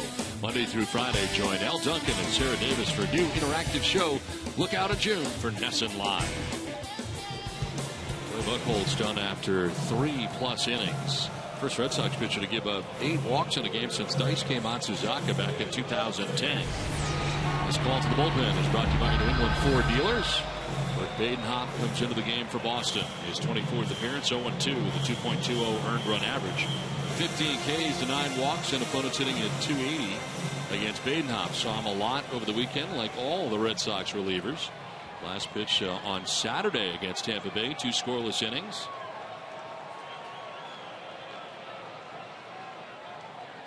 Comes into a first and second, nobody out situation, and has to deal with the Braves cleanup hitter, Justin Upton.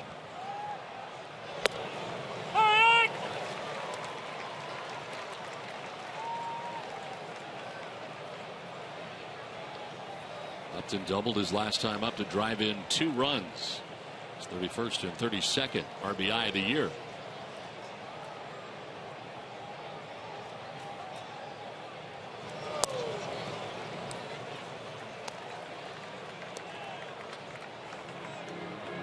Buchholz 3+, 4 hits.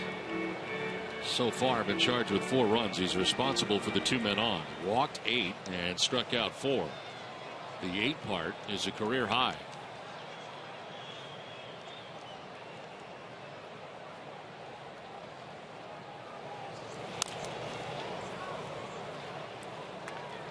Well, the Braves still certainly threatening to be able to score more runs in this inning with 2 guys on and nobody out.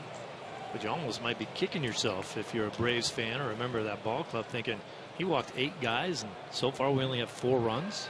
Yeah, they left 6 men on through the first 3 innings.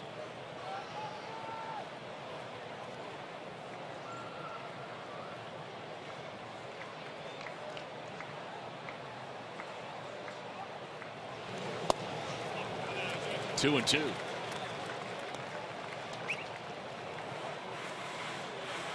Badenhop is not allowed an earned run of his own in the last 20 of the 3rd innings pitch. Spans 17 games.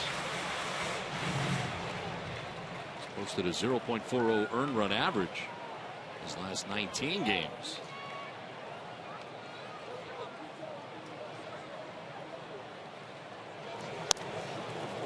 Full count now.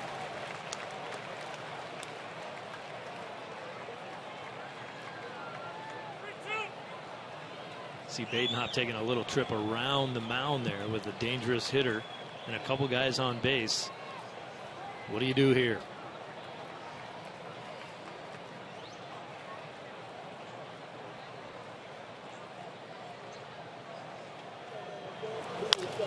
Chopped left side softly. Holt tried to pick it, can't do it. It's into left field. Around from second comes B.J. Upton to score the 5th run. Nobody covering second. So into second base can go Justin Upton. To third goes Freddie Freeman, and the Braves take a 5-1 lead. Kind of a do-or-die play there for Holt coming in. That's going to be ruled a double, too.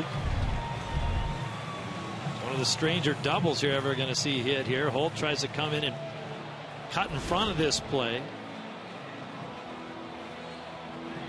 When it rains, it pours, man. You just can't catch a break. Obviously, Bogaerts probably would have been able to handle that play. Not sure if they would have been able to throw Upton out anywhere.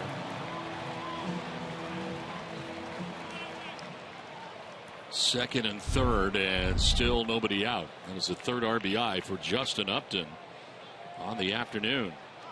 There was Chris Johnson, who was fly to right and singled in the infield.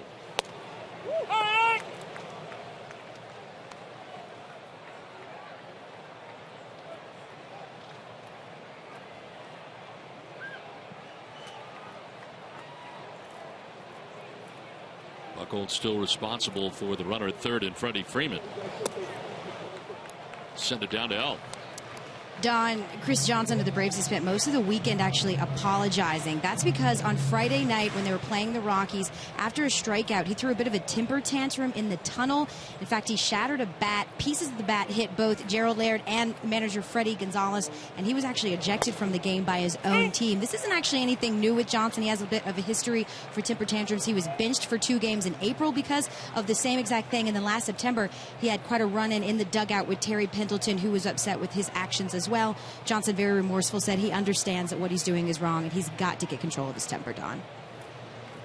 Freddie Gonzalez, when asked about it by the media after the game, basically said, go check with Chris. And Chris, at that point, had said that he felt badly about it. As Al mentioned, spent the weekend kind of apologizing. It's not the first time it's happened.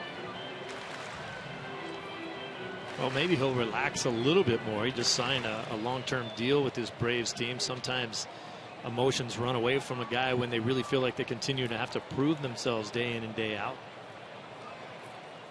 It's not an easy thing.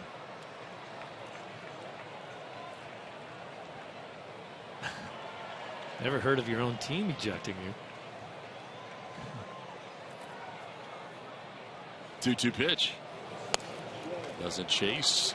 Full count now. That happens, though. That's clearly worse than getting ejected from a game by the umpires, because your teammates are the guys that care about you and the guys that you care about. And clearly, if they're saying, hey, you know, we've seen enough of that, you're out of this one, go calm down and come back a different guy if you can.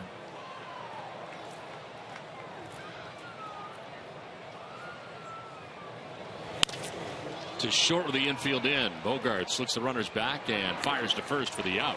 That's just the first out of the inning. The school is almost out of session and summer is around the corner, so get your Sox tickets now. Student tickets are available for every game during May and June to celebrate the end of the school year. Tickets start at just $9. Go to redsox.com/student today. 1 out, runners at second and third here for the Braves. And Andrelton Simmons now the batter. He is grounded to second and walked in the game.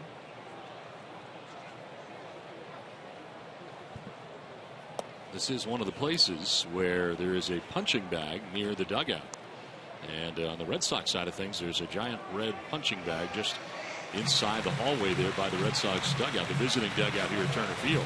So you can take out your aggressions on that punching bag rather than a door, a wall, or one of your teammates. It's probably not the original punching bag. They've gone through a few. A lot of those doors in a lot of different places you see around the league, pretty much mashed up.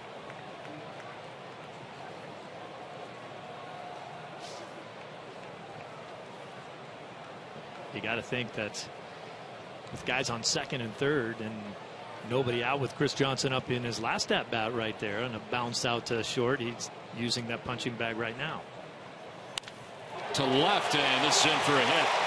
Freeman will score, and the Braves will up their lead to 6-1. RBI single for Andrelton Simmons. All 6 runs are charged to Clay Buchholz. Book closed on the Red Sox right-handed starter today. Watch the location of the pitch.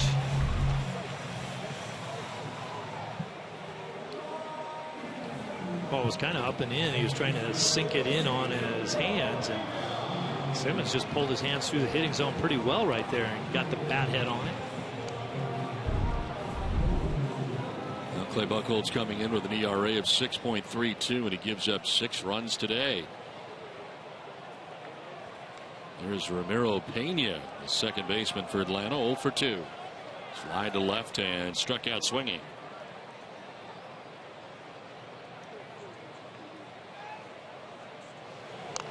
Bunting it down. Oh, he's out. He should be out. He's out of the box. He should be out. Yeah. Out of the box. He is out. Something you don't see very often either. I think they're going to come out and argue it. I think Freddie Gonzalez is going to say that that ball originally hit him while he still had at least 1 foot in the batter's box. To the naked eye, it didn't really look that way to me. It looked like he got a step or 2 out before it bounced up and caught him.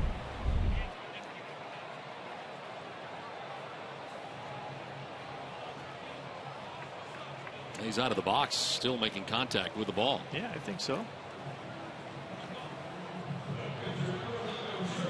So Pena is out. Freddie in a 6-1 game. At this point, things could still change. It's pretty early.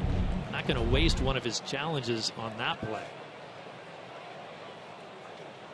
First and third, 2 away. Gerald Laird, the batter, batting out of the 8th spot, has been on twice, walk and a single. This one down the third baseline. Badenhop's got to hurry up, and his throw will be just in time. He got it there just in time to get Laird at first base. 1-3 on the putout as Ortiz stretched. And Badenhop, appreciative of the stretch for David Ortiz. It gets him out of the inning without any further damage. The Braves score 3 times in the inning. And there'll be a total of 3 hits in the inning and 2 men left. We are going to keep it right here in Atlanta. A moment of silence coming up on this Memorial Day here from Turner Field in Atlanta. To honor those Americans who have sacrificed by laying down their lives in service to our great nation.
Thank you.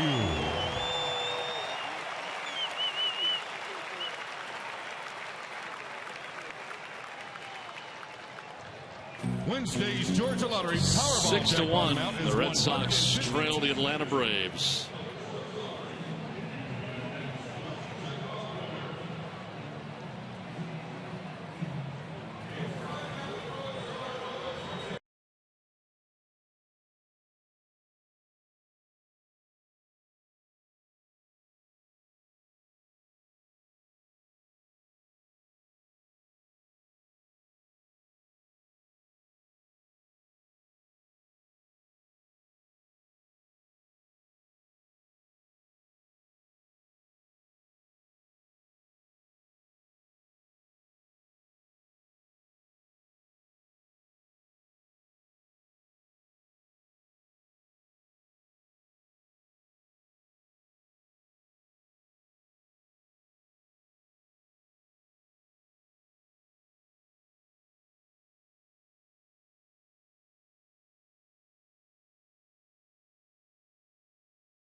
The Red Sox, we head into the 5th inning, and it's time now for the AT&T fan photo of the game. Tweet your photo to hashtag NESSANFanPhoto for a chance to be shown in our broadcast. Brought to you by AT&T. Today is an encore photo from A.J. Hazel in honor of Memorial Day. The Ted Williams statue at JetBlue Park Certainly Williams, a decorated war hero on this Memorial Day. As we head into the 5th inning, Red Sox have work to do, down 6-1. Grady Sizemore, Jackie Bradley Jr., Clay Buchholz expected in the inning. Of all the things that Ted Williams did in his life and was really great at, being a veteran of 2 wars was what he called his greatest accomplishment.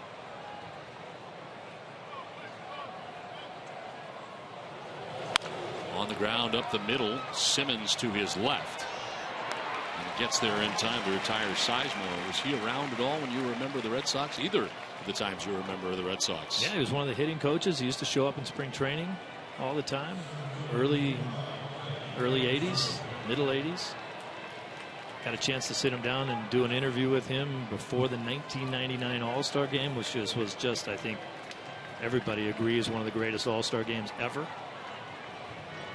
That's when he was talking so much about being a naval aviator.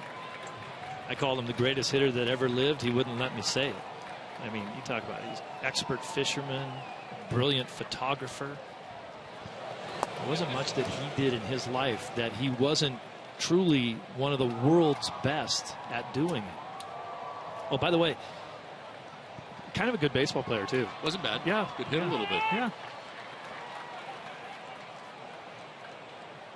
Jackie Bradley Jr. with a sac fly in the 3rd inning. Picked up his 15th RBI of the year. And it represents the only run that Sox have gathered here today so far. Jackie Bradley Jr., favorite movie, Man on Fire, Michael Jackson. Down the right field line and headed foul. T.I. is his favorite rapper, Ben & Jerry's Strawberry Cheesecake Ice Cream. And his favorite vacation spot, Antigua. Have you been to Antigua? No. No, I haven't either. I hear it's windy. Windy. 2-2 pitches, a swing and a miss, and Bradley strikes out 6 Ks for Irvin Santana. Maybe that's Aruba. Aruba's the one that's windy. Antigua, the only thing I know about Antigua is it's the tag in the back of a lot of my golf shirts. Well, a pinch hitter coming up here for the Red Sox in the pitcher's spot, as Daniel Nava will pitch hit with 2 outs in the inning.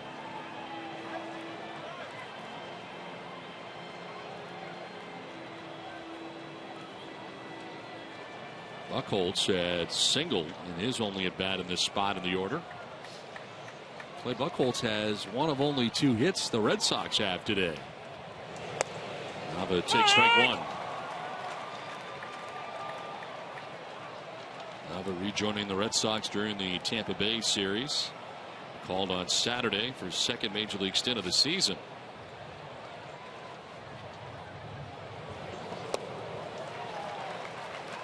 There's that changeup. Santana has been outstanding. What a great pickup for the Braves. His last 2 starts, he struggled a little bit. They talk about his pinpoint control. That's been there today. The fact that he has a devastating slider, that's been there. And the changeup that he worked on before anyone signed him has become one of his toughest weapons.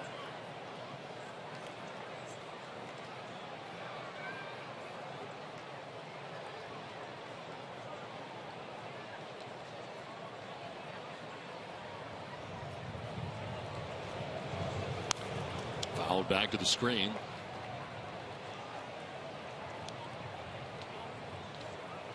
Well, tonight get closer to the Bruins as their season ended dramatically against the rival Montreal Canadiens. Don't miss Behind the B tonight at 7:30 to view outtakes or to catch up on previous episodes. Visit bostonbruins.com/behindtheb.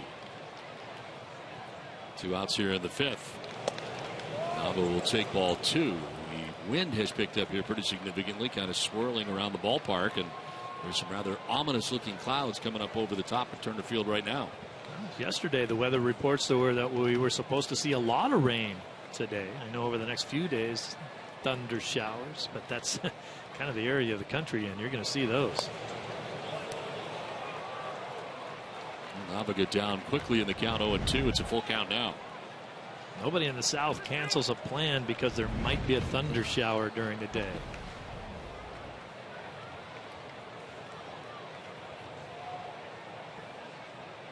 We will be here for Game 2 tomorrow night of the series. John Lester matched up against Aaron Harang. Fouled off to the left, out of play. This at bat will see an 8th pitch for Daniel Nava with 2 outs here in the 5th. Top of the order, Brock Holt waiting on deck here for the Red Sox in the 5th inning.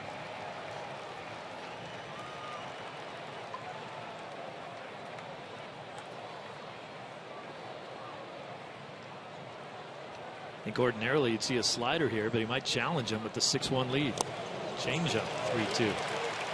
Wow, walks him. Second walk given up by Santana of the day. The people that may be questioning that pitch would be the guys in the Braves dugout. Like, we like your changeup. You've been using it effectively, but that was what, a 9-pitch inning or 9-pitch at bat right there. Come on, you have a good lead in this game. We're in the 5th inning. Go after the hitters now.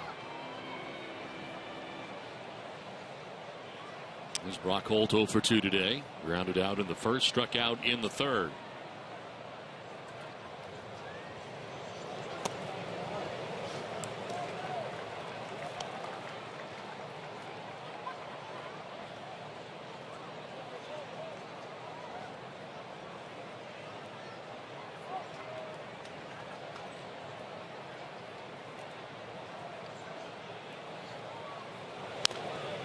John Farrell was asked today before the game about whether or not he was planning on having a team meeting at this stretch, and John said no, not right now. At the moment, just having individual meetings with a lot of different players. I mean, how did you find team meetings to work out over the course of your career in this type of situation? Not that well. Yeah. I like his style. I think that John Farrell's really being tested as a manager right now too. Didn't see anything like this last year. They never lost 4 games in a row.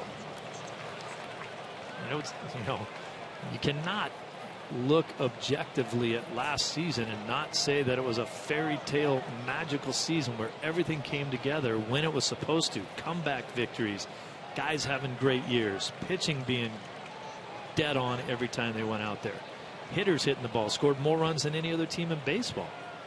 That's a great season all the way around. This year it seems like if something can go wrong, it usually does.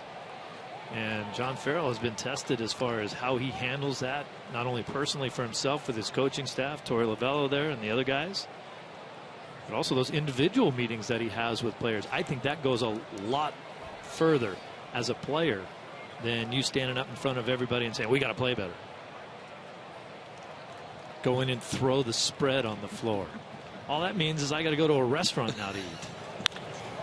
Line to right, down back towards the wall, and it'll one-hop it. Heading for third base, stopping there is Nava. Brock Holt's got himself a double. Red Sox trying to get something done here with 2 outs in the 5th inning. Brock Holt continues to be kind of a pesky little David Eckstein type hitter up there. Takes some pitches, works himself into good counts. Gets a good pitch to hit right there, a fastball down the middle, and he hammers it into the right field corner. Bogaerts needs to come up with a big 2-out hit right here to get the Red Sox back into this ball game. And if the Red Sox are able to make any kind of a comeback, I'll point back to that at-bat by Daniel Nava again and say, sometimes as a starting pitcher, you can mess around enough to put yourself in trouble. I like the David Eckstein reference, one of my favorite people. Peskiest guy in the world. He's like your little brother. He was in the Red Sox minor league system. World Series MVP. Xander Bogaerts takes strike 1. Red Sox Nation here trying to be heard from. Being drowned out by the Braves faithful.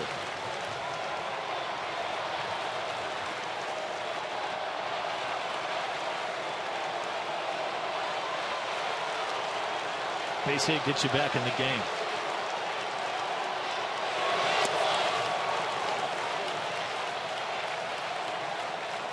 Bogaerts 0 for 2 today. Struck out, flied out to center.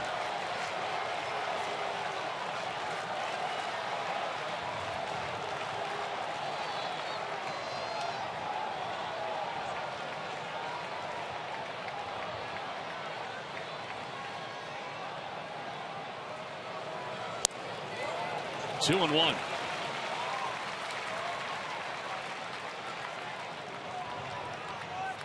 Santana all of a sudden getting off track here after he got the first 2 outs of the 5th inning.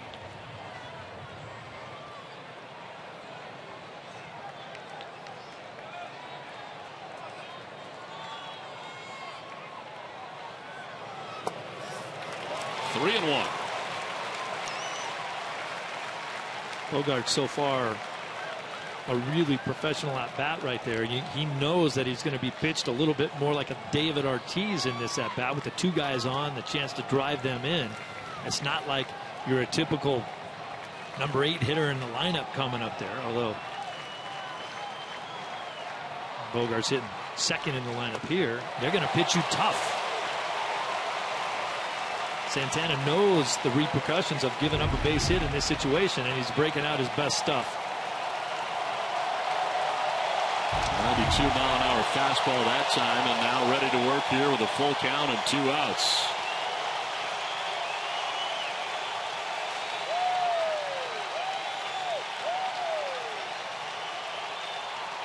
I don't think I'd expect a fastball. Slider. Bogarts walks, and the bases are filled with Red Sox. Second walk of the inning, third of the outing allowed by Santana.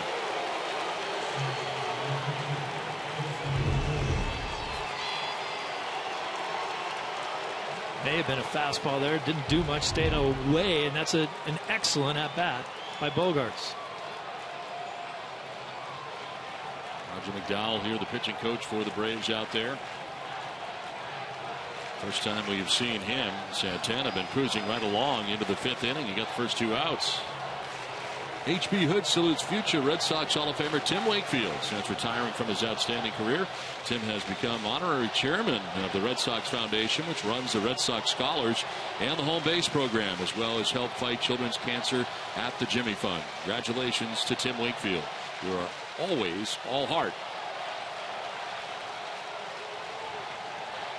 Bases loaded for Boston. 2 down in the inning, and Dustin Pedroia the batter. Petey's got to find a way to make them pay right here. It seems like many times this season the Red Sox put together their best rallies with 2 outs. On the outside corner.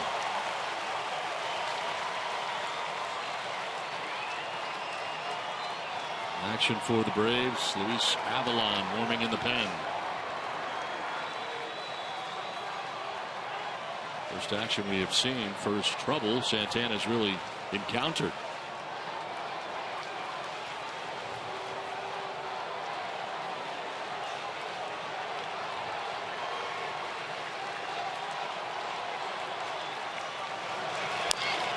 On the ground, foul. Pedroia goes down. Fouled it off himself. Get all the way out to third base. These pitches that ride in on the hands of a right-hander, when you foul it off, it just goes straight towards that left leg. Just seems so exposed out there to either get hit off the knee or the shin or the toes.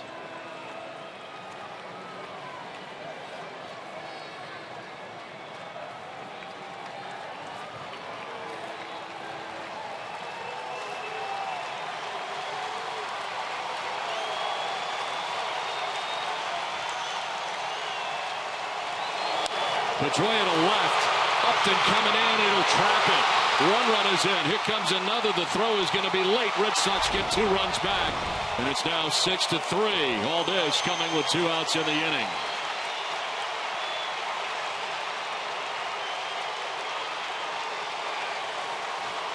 What a dangerous defensive play by Justin Upton, not known as the better of the Upton brothers defensively, but boy, if this ball gets past him, Petey might still be running. Petey coming up big with the 2 outs right there, drops this ball in front of Upton, and with 2 outs, everybody's running at the crack of the bat, so you can score from second base on a play like that. Obviously, if there's less than 2 outs, I doubt the second run would have scored. Now Poppy. There's a potential tying run as he stands at the plate here all of a sudden. Everything with 2 outs so far. Fly to center, walked, and it is to previous plate appearances. In the air to left center field. B.J. Upton going back at the wall. Big Papi's tied this game. It's 6-6. The Sox are back.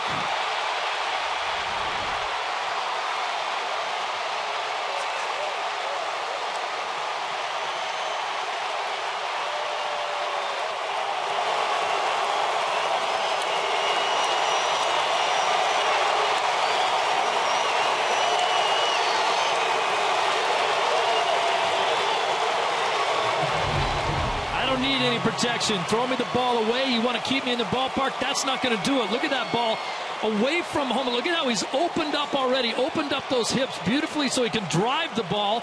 Let that bat travel through the hitting zone. He does it as good as anybody in the game, and this field cannot hold him to the opposite field. Huge home run by David Ortiz.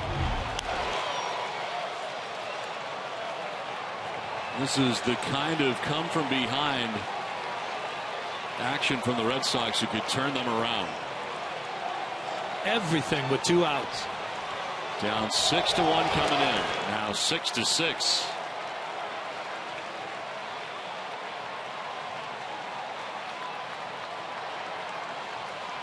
People look at you funny sometimes, but if you really dig deeper into this game, I still go back to the Nava at bat.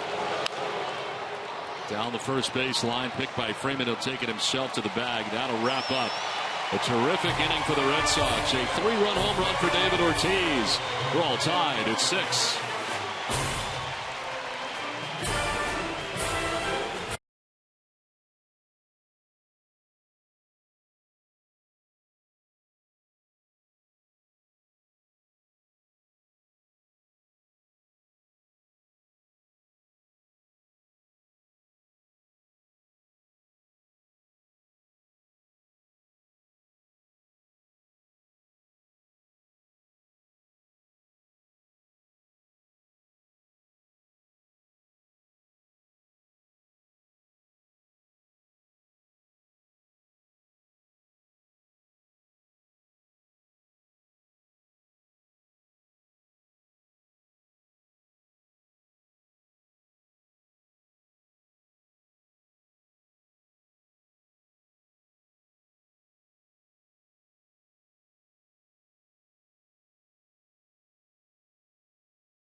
Attitude about the game, how he interacts with fans, sometimes even in a situation where you think he wouldn't. This is during the Pedroia at-bat, telling some Red Sox fans, hey, how you doing? Nice to have you down there. And then telling the Braves fans, I'm probably going to go deep when I get up to tie this ball game. How would you like that?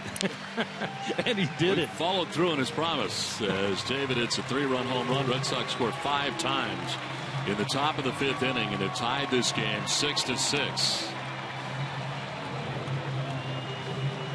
Some kind of showman right there.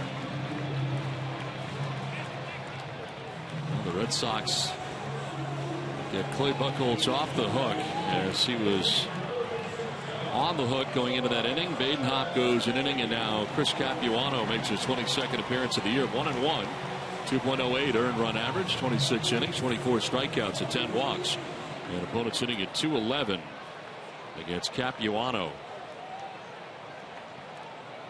Tyler Pasternicki, pinch hitting here in the pitcher's spot. Santana's thrown 96 pitches and just came unglued in the top half of that 5th inning. I mean, he was cruising right along. Yeah. You start messing around in areas where you don't have to, it can come back to bite you. Pasternicki pops it up. Ortiz will not have a play. We started to talk about it a little bit at the end of that last inning. To me, you know, in the whole scheme of things, not a big deal. But when you look at the Daniel Nava at bat, when there was 2 outs and he went up there and had a 9-pitch at bat, and Santana threw him a 3-2 changeup in a situation that just called for a fastball, make him hit the ball, make him do something with him. He grounds out and you get out of that inning. Nava starts off the inning with the walk. Then all of a sudden, Brock Holt hits a bullet down the line, and now maybe you got something going. Bogarts has a great at-bat. Next thing you know, you're throwing 5 runs on the board. Kind of talked about it at that point. Maybe some grumblings out of the Braves dugout at the time by, you know, McDowell, the pitching coach, and even Freddie Gonzalez going, geez, just throw a fastball right there. What's the big deal? 1-2 pitch fouled off to the right, out of play. More action now for the Braves. Looks like Alex Wood will be coming in here for Atlanta as they hit for Irvin Santana in this inning.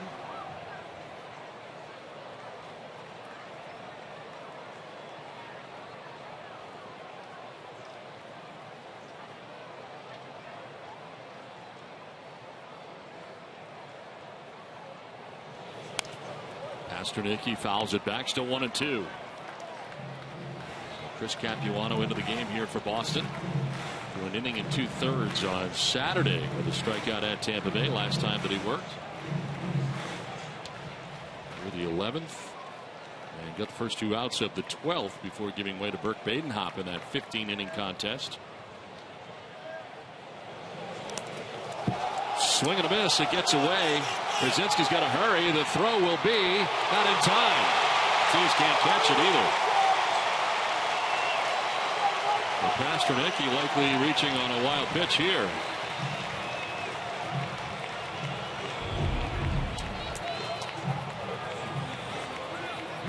Wow. And that pitch hit 3 feet in front of home plate. It just right out in front. It looked worse from that other view. Right through the wickets with Brzezinski behind the plate.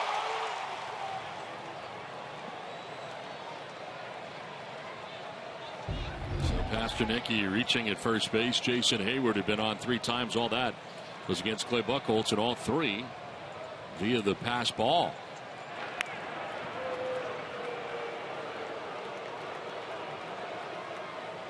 Red Sox need to throw a goose egg up right here. That's what we talked about over the last few games, and certainly in this 10-game stretch. If you put a little rush on yourself, you have to go out and have confidence that your team defensively is going to throw a 0 on the board and get you back in there to hit again.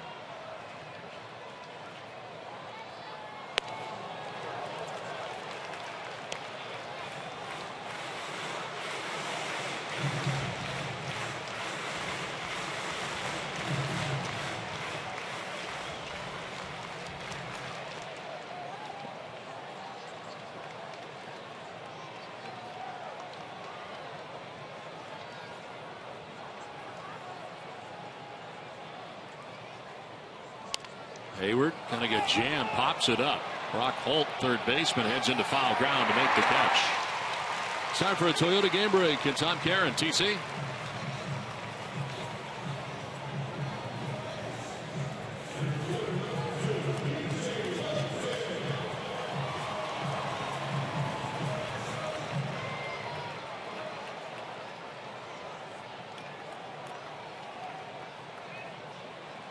All right, Tom, thanks very much. See the ominous clouds off to the right above Turner Field here. Red Sox have come from behind to tie this game 6-6. 1 out, 1 on for the Braves in the bottom of the 5th. And here's B.J. Upton. Post pitch called a ball. B.J. Upton has flied out to the warning track, struck out last time up, doubled to drive in a run.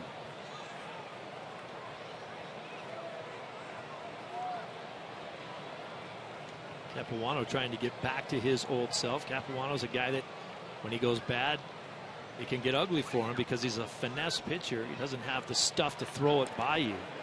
He's a location guy, and if he's off on his location, he will get hit hard. We've seen a little bit of that, and he's walked a bunch of guys, which is not his style. Started off this season brilliantly, just getting everybody out. It's a guy who likes to pitch backwards, breaking balls early in the count, fastballs late.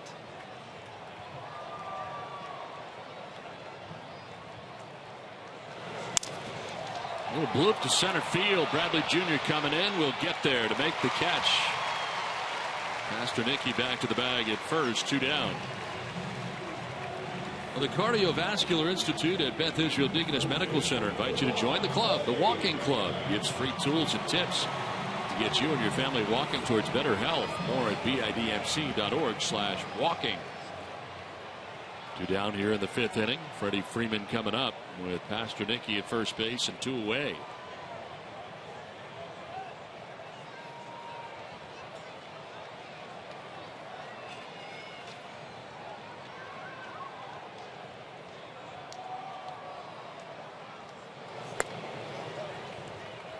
Freddie Freeman, one of those left-handed hitters that could care less what arm you throw with. He's a .296 hitter against lefties. He's a .310 hitter against righties. What a luxury to have a left-handed hitter that can hit lefties.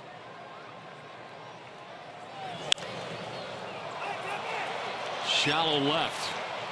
Wind taking it. This could be interesting, but Holt takes the interest out of it, makes the catch.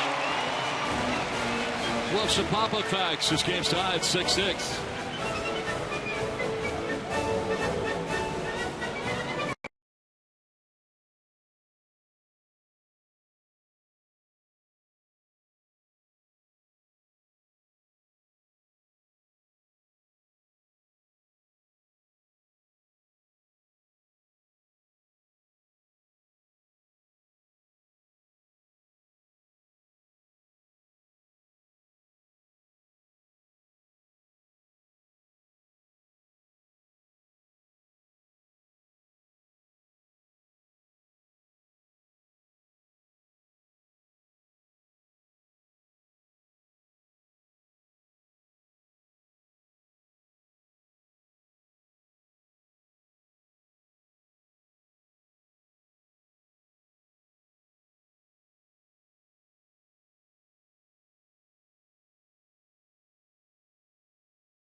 For additional savings and are guaranteed to work the first time every time. Order from WB Mason by 11:30 a.m. and get free same-day delivery. Nobody beats WB on HP. Now it is 6-6.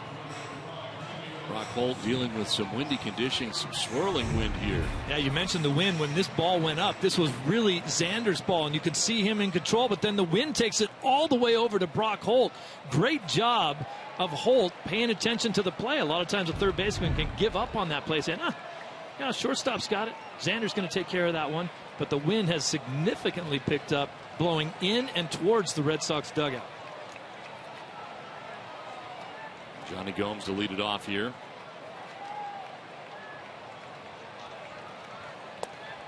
As he takes ball 1, new pitcher. Well, the Braves left-hander in Alex Wood, his 13th appearance, 4-5 and 3.29 earned run average, 54 Ks, 11 walks. Opponent sitting at 274.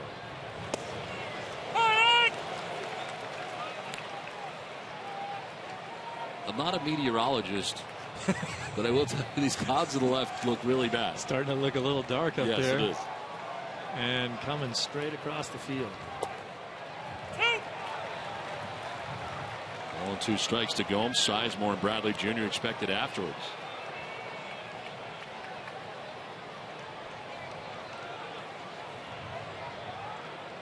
Got our papers blowing all over the place up here. Wind is picked up. Fouled off to the right, out of play.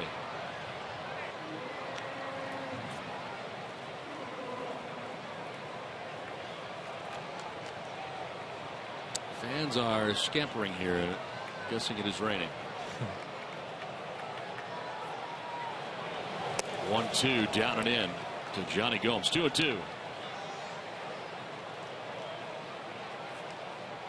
Irvin Santana goes the first 5 innings. Gives up 5 hits and 6 runs. Struck out 6, walked 3. Not part of the decision. Game that he was cruising in.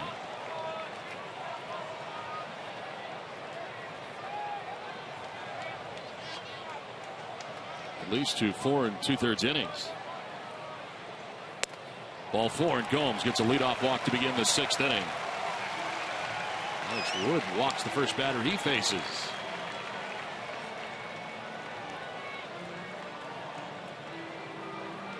Here comes Grady Sizemore. Tripled in the 3rd inning and scored the Red Sox first run, and then grounded out to short in the 5th.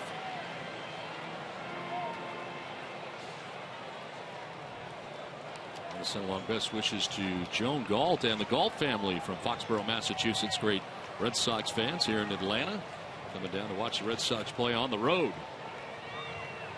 I wonder if John Farrell, as he has been taking some criticism off and on over the last 2 weeks, 3 weeks maybe, sometimes thinking about playing some small ball in certain situations, and other times electing not to. Gomes draws the walk. Towards short, could be 2. Simmons will touch second and fire to first. It is 2. Had to make sure Pena would get out of his way. He wanted to take it himself to the bag and did. Pena initially was an obstacle, but still able to turn it 2 down. For all the people that keep crying for a little bit more small ball out of a team that's had trouble scoring some runs, that's the situation that they're looking for. Maybe you drop a bunt down instead of bouncing into a double play. With Sizemore, who's a guy who's struggled at the plate lately, especially facing a left-hander. Then, of course, the others would say, well, why give up an out in that situation, or drop a bunt down into the back half of your order? Jackie Bradley Jr. and then either the pitcher or another pinch hitter. Maybe that doesn't make that much sense. And you can certainly see people's points on both sides. Baseball to me is a funny game, because if it doesn't work out for you, no matter what you do, if it doesn't work out, it's always the manager's fault. Swing and a miss for Jackie Bradley Jr. 1-2. Okay, I'm not a meteorologist. I already said that, right? Yes. Right, I have gotten a look at the radar. And this thing that is coming in to where we are here in Atlanta, not good. That's a big block. That's green with yellow and orange. And yep. I've spent more than enough time watching the Weather Channel, much to my chagrin, but I know that stuff's ugly. It's not good. It doesn't mean sunny day. Swing and a miss. Jackie Bradley Jr. down by way of the K. Red Sox gone to the 6th inning. Game tied at 6.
Boston Red Sox.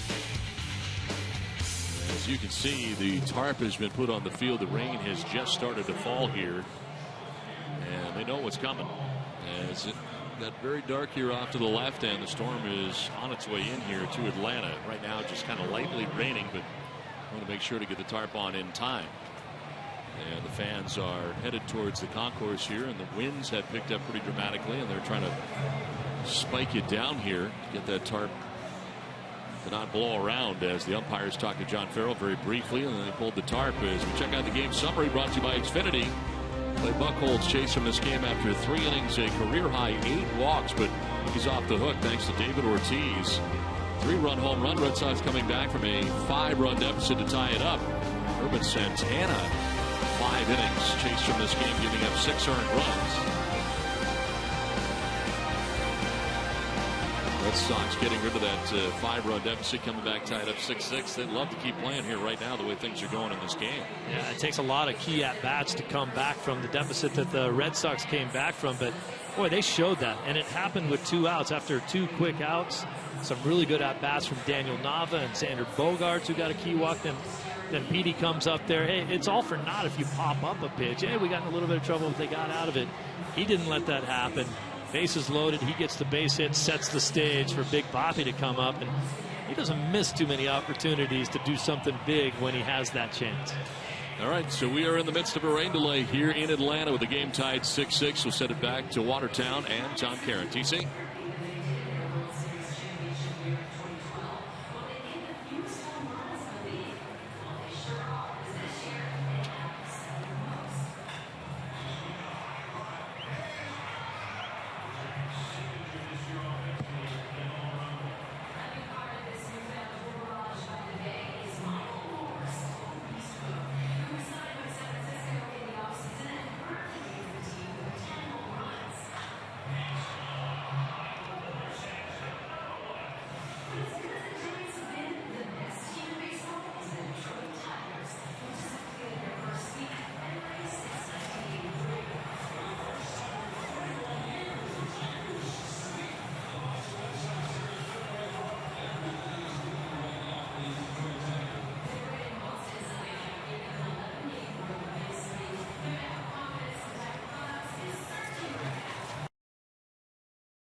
exactly correct. Rained here very hard for the better part of an hour.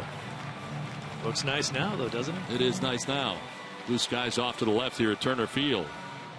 And Mujica on the hill now for Boston. Fourth pitcher of the day used by the Red Sox. Through a third of an inning and a third yesterday at Tampa Bay. Stranded one inherited runner in the seventh inning against the Rays. And has now appeared in 6 of the last 10 Red Sox games as he has been very busy. Now that's what we talked about with all of those guys down in the pen. It's almost like throw a dart at the wall and see whose name it lands on, because they've all been in a bunch of games. Just bring in the next guy. It's not like, hey, he hasn't thrown in a while, maybe we should use him. No, they've all been throwing. And quite frankly, Mujica's been a lot better than his start to this season. He has allowed runs 2 times in his 8 games in the month of May, but that's quite a bit better than the numbers that he was throwing up early in the season. Now Justin Upton to lead it off here in the bottom of the 6th inning, and he'll take ball 1. Back underway here after the rain delay. First visit for the Red Sox to Atlanta since 2009, when they took 2 out of 3 from the Braves. And this game is going to come down to the bullpens now. It was more than an hour. It's an hour and 26-minute rain delay, as it turns out. Well, you know, time flies. Yeah, I know. And you're having fun. You're having a good time eating ice cream back there in the press dining room. Very excited that they had the ice cream machine still on, as it turns out. Swing and a miss. Upton chasing that, and it's 2-1. Good pitch, good location by Mujica right there. That was a pitch that Upton, I think, was guessing fastball, looking to kind of lift and separate into that left field seating area out there. And Mujica kind of pulled the string on him and made sure it was down and away. Good amount of people hung out here around the ballpark underneath and in the protection of the concourse and the overhangs here in Atlanta. Only the top deck really covered up top there. Everybody was kind of nestled underneath there. Some flashes of lightning here during the rain delay, which again, an hour and 26-minute delay. Oh, ball 4. Wow. 9th walk given up by Red Sox pitching today. Mujica walks the first batter he faces. So the beat goes on. Chris Johnson coming up.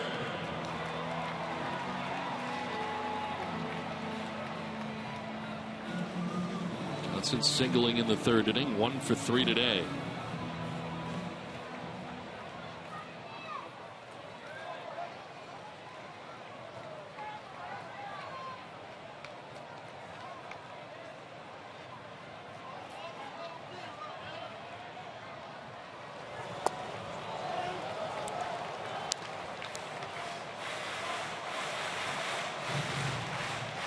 Buchholz today going 3+, giving up 6 runs. Badenhop a shutout inning.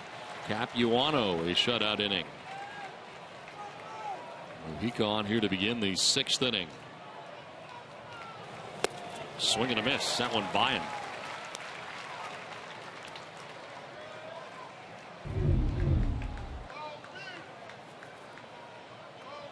Mujica rushing it up there, throwing that fastball right by him. You got to worry about off-speed pitches from Mujica, but if you get too enthralled with that, he will throw his fastball by you. Ground ball to short. Bogarts to second for 1, on to first for 2. Nicely turned, and Pedroia gets taken out by Justin Upton, going in hard at second base. 2 down.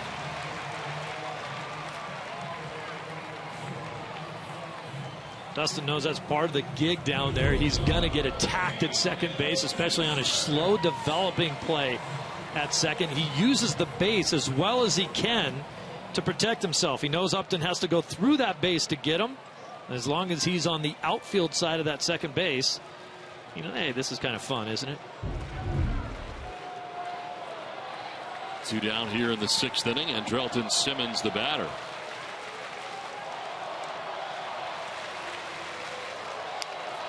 A lot of spin on this, down to Ortiz at first, covering his Mujica for the out that ends the inning. We're ahead for the 7th, tied 6-6.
6 apiece. And with about an hour and 20-minute rain delay, I asked Arnie Baylor, who's the first base coach for the Red Sox, like, what do they do? What do the guys do to stay fresh and to keep in that kind of game mode? He said it really depends on the guys. Some of them actually went back there and took some batting practice. Some of them ate. He said some of them actually got together and watched a little bit of film to see what they were doing wrong. For the most part, it's a free-for-all. They let the guys do what they want, and then about 5 minutes ahead of time, they come out here and warm out on the field. So we'll see if they've got those fresh legs and can get that momentum going from a little bit earlier in the game, Don. Ardell, thanks very much. Ryan LaVarnway is going to be pinch hitting here in the pitcher spot. What'd you do to stay fresh? Well, it's funny how the game has changed, because back when I played, there was no video to watch. There were no indoor batting cages to take batting practice in. I used to lose half of my paycheck playing cards with the guys that were, had more money than me and were better card players. Well, Ian Thomas is the new pitcher here for the Braves. He comes into his 15th appearance, 1-1, 3.00 earned run average, 12 strikeouts to 4 walks, and opponents hitting at .235 against him. Left-hander takes over for Alex Wood, who went an inning with a walk and a strikeout. And LaVarnway fouls it back to the backstop. Just called up today with Alex Wilson returning to the Pawtucket Red Sox. I wonder whose bats he's using. He told me that none of his equipment showed up with him. When he got called up, they called him in off the field taking batting practice. When he went to go take a shower to get dressed, he assumed that all his stuff was being packed up, which it was. The club, he said, "Hey, you ready to go?" He goes, "Yeah." Hopped into the cab, didn't realize that they never put his equipment into the cab with him. Got here to Atlanta and then said, "Whoa, my goodness, guess what? I don't have all my baseball gear." Mike Karp gave him a first baseman's glove in case he has to use that. You heard Rob telling you that he's been playing mostly first base, catching a little bit.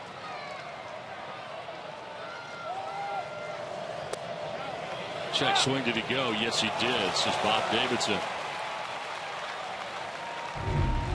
Now these days you take the bat off the shoulder like that, pretty good swing right there. That's going to be called a strike every time. Kind of a nice quote from LaVarnway when I talked to him about being up here. He said, "You know what? I asked him, when you wake up every morning, what position are you?" He said, "I'm a catcher." But he said, if I hadn't moved over to first base in spring training and learned that position, I wouldn't be here right now. And so he said, the added versatility is going to really help me in the long run. Well, he also brought with him a new mustache. Can't help but notice that. That's a new look for Ryan that we've seen before. At least half of one. The one side seems to curl up. The other doesn't really seem to do that. 2-2 pitch. One side's a little shy. I don't know. On the ground to first base. Freeman will take it himself for the first out of the 7th inning. Well, have you seen our new Sunday pregame show, NESN Clubhouse? It's where kids run the show, and we're looking for youth baseball and softball teams to be a live studio audience. Visit NESN.com/clubhouse sweepstakes to enter your son or daughter's team now. One out in the 7th inning. Brock Holt, the batter. Well, grounded out to second in the first, struck out looking in the 3rd, and doubled in the 5th.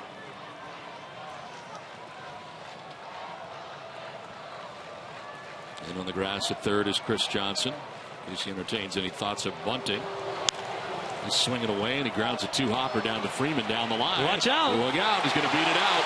Slow getting over was Ian Thomas. Didn't get there, the pitcher. Well, it's just another reason to like Bolt Holt. He's always hustling. As a left-handed hitter, when you hit this ball, as soon as you see the first baseman field it, you figure, I'm out. 2 steps out of the box. But look at him hustle. Pitcher gets a lousy jump going back over to first base. Kind of fell off the mound, didn't react to it. Freddie Freeman's going to suck up everything down there. He doesn't miss anything, but he needed a lot more help from his pitcher and didn't get it.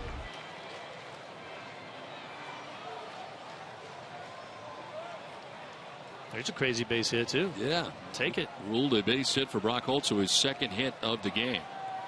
He had doubled in the 5th inning and scored, so 1 out, 1 on. And Xander Bogaerts coming up. Bogaerts struck out in the 1st, fly to center in the 3rd, walked and scored in the 5th.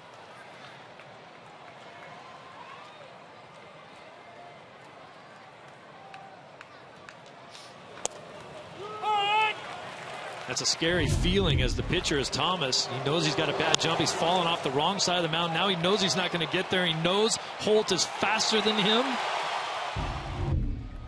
It's like the greyhound chasing the rabbit. Not happening. You're not catching him.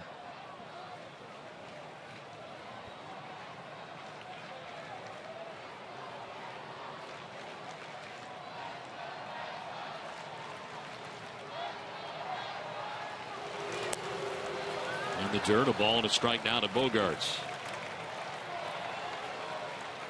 Even Santana started this game today for the Braves. 5 innings, giving up all 6 runs. Alex Wood pitched an inning before the rain delay came. And Ian Thomas first out from the bullpen here for the Braves after the delay.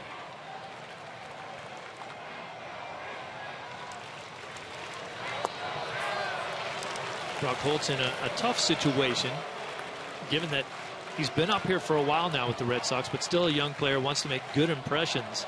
He has 2 stolen bases on the season. He hasn't been caught yet. This would be a great time for him to be aggressive and try to get himself in scoring position. But with a left-handed pitcher, it's tougher to get a good jump, and he doesn't know Thomas, doesn't know his move, doesn't know anything about him. So it's much more difficult for him to say, I'm going to go ahead and run.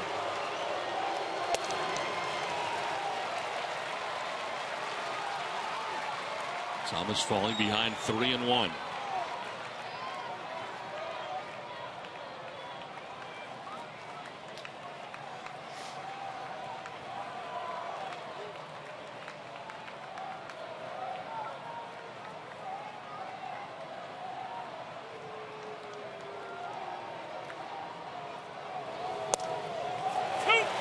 And there for strike 2, full count.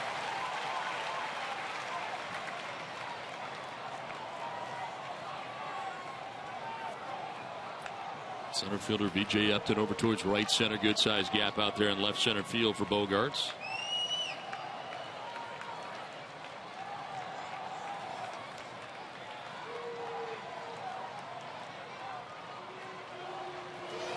This one will get away, and Holt can take off. The second base is going to be ball 4 anyway, and he'll head down to first base.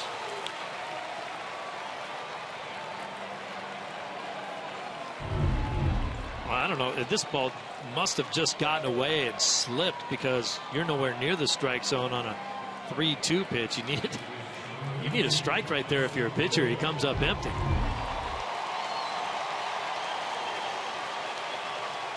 So the misplay at first base could be costly here for the Braves. A go-ahead run moving into scoring position, and Brock Holt, the walk to Bogaerts, 2 on. With 1 out, now you got Pedroia and Ortiz coming up back-to-back after the meeting on the mound. There is further action in the Red Sox bullpen. Shinichi Tozawa looks like he'll be coming in.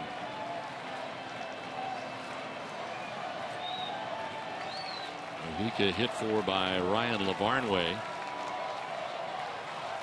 as he grounded out to begin this inning.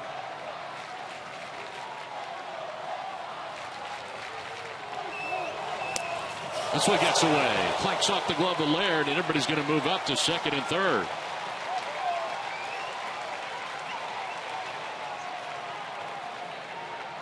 Boy, this guy right now has no clue where it's going. Back-to-back pitches.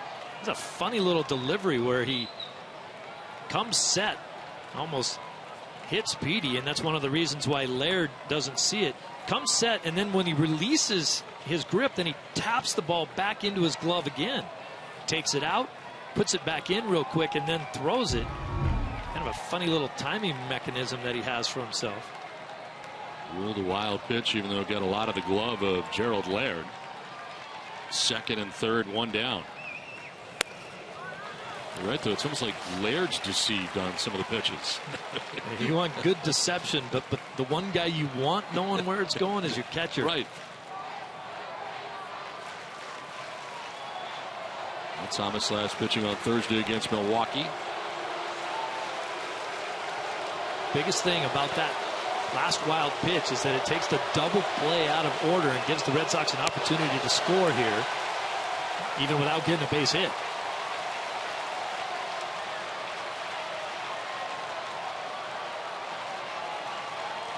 Pedroia ahead 3-0.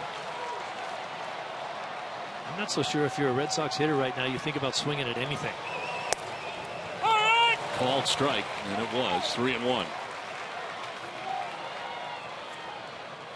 David Ortiz, his 3-run home run, tied this game at 6 back in the 5th inning.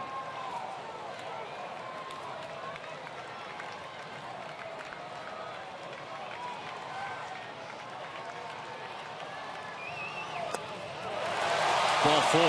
Back-to-back walks, bases loaded, 1 down. David Ortiz coming up. Roger McDowell to the mound.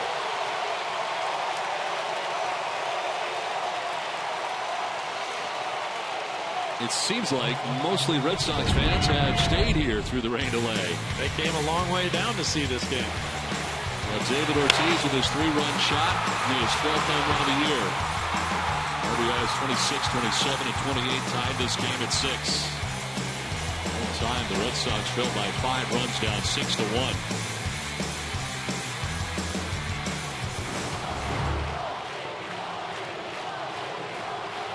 Well, stay tuned today following WB Mason's Extra Innings Live for Red Sox Final presented by Esurance. Send your questions to TC at #SoxFinal. Maybe yours will be answered on Red Sox Final presented by Esurance. Bases filled with Red Sox, 1 out here in the 7th inning. Opportunity for the Red Sox to grab the lead.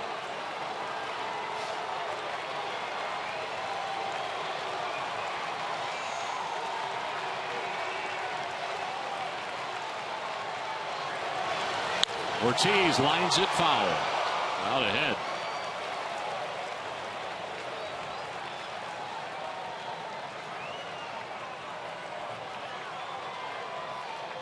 Career .374 hitter with the bases loaded, 11 grand slams to his credit.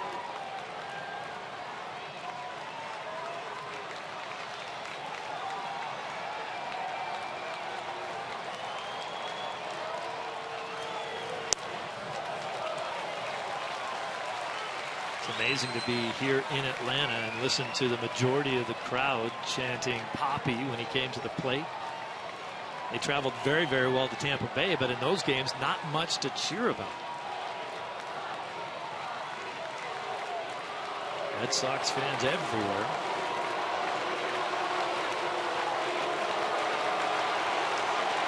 Braves fans trying to drown him out, but there's a lot of Red Sox Nation here today at Turner Field.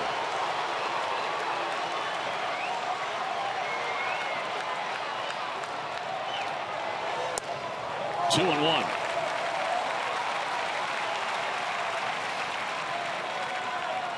David trying to give the Red Sox their second lead of the game. They did lead 1-0 before the Braves scored 6 times. 3 in the 3rd, 3 in the 4th inning. It's tough if you're Thomas, thinking how to work Poppy. If you come in, he can hurt you. If you go away, just watched him hit an opposite field homer. Now he's behind him 3-1.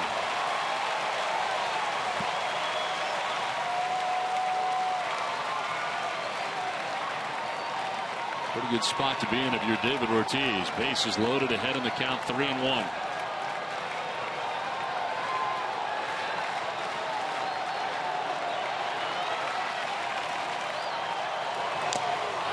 Fouled at the plate, 3-2. David all geared up. That was a pretty good pitch to hit. This is Poppy coming out of his shoes just a little bit. He doesn't have to muscle up to hit one out of the park, but watch this swing. Whew. Man.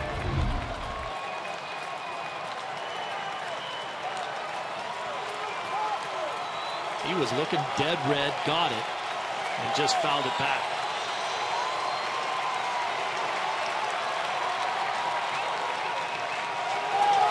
Ortiz to right field. Deep to right. Back goes Hayward. He will make the catch in front of the warning track. From third base comes Holt. He will score, and the Red Sox take the 7-6 lead. Not enough for Big Poppy, but he takes it deep enough to put the Sox on top. The only one in a Red Sox uniform right now, a little disappointed, and that is David Ortiz. That thing got in on him just a smidgen down on the label. The bat didn't quite get it all. But it does put the Red Sox on the board and in the lead now, 7-6. Everybody else out there satisfied with that at-bat. David Ortiz wanted more. Also, Xander Bogaerts tagging up and moving from second to third, so he's just 90 feet away now with 2 down. As the Red Sox look to obtain some insurance. A.J. Brzezinski takes a pitch inside. A.J. 0 for 3. He's fouled out, struck out, and grounded out.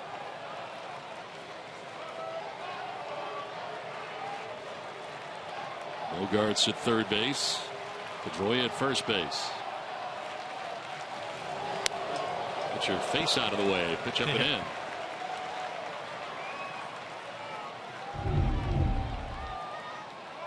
Well, most major league hitters will get their head out of the way unless they lose the tracking on the ball. Your head's the easiest thing to get out of the way.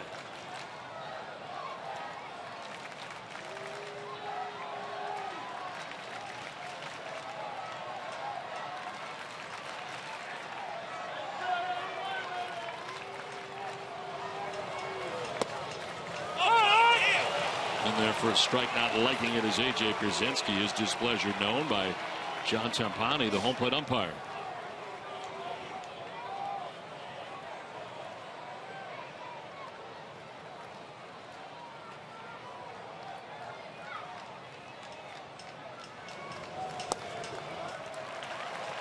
Three and one. Man, haven't you said that for every hitter so Seems far? that the entire game.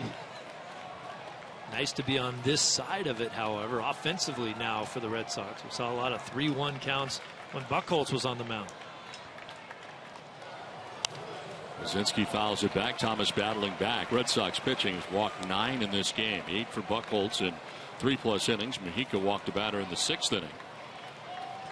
Johnny Gomes waiting on deck. Sox batting here in the top of the 7th. When Thomas got behind in the count to Big Papi, he threw a 3-1 and 3-2 fastball. Now he's 3-2 with Brzezinski again here. What does he come with?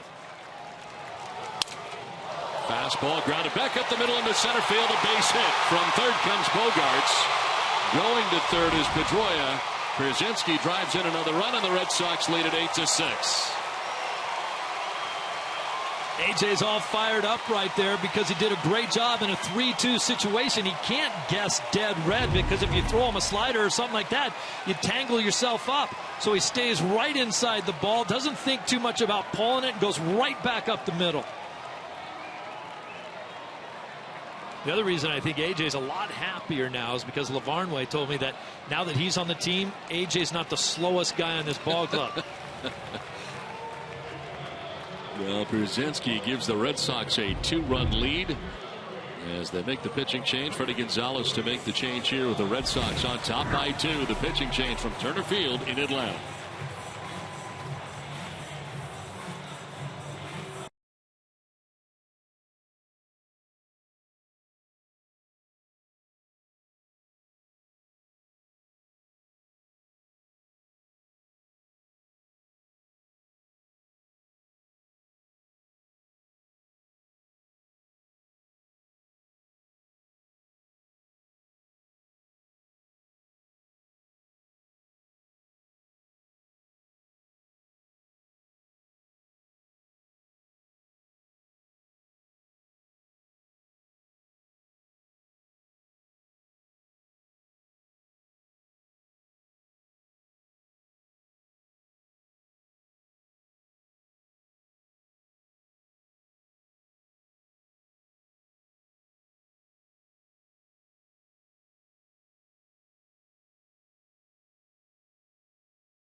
Wide selection of Green Mountain Coffee K-Cup packs will keep you running and guarantees to satisfy any fan base.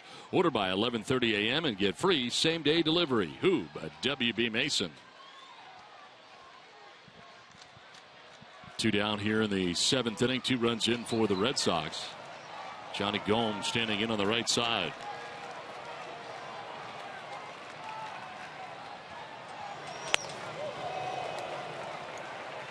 Gomes taking ball 1 from Luis Avalon. Had been warming up earlier in this game and before the rain delay. 24th appearance, 3-1 with a 3.94 earned run average. 12 Ks to 6 walks, and opponents hitting at .290 against Avalon. There's a strike, 1-1. 94 on the gas that time. Johnny Gomes doesn't care that much as long as you're throwing with your left arm. He's happy to be in there. He's had to get in there against righties as well, and you know he'll tell you personally he likes to play every day, but we all know his numbers against left-handed pitching are far superior to when there's a righty out there, so he's happy about facing that lefty right now. 286 hitter against left-handers with 3 homers.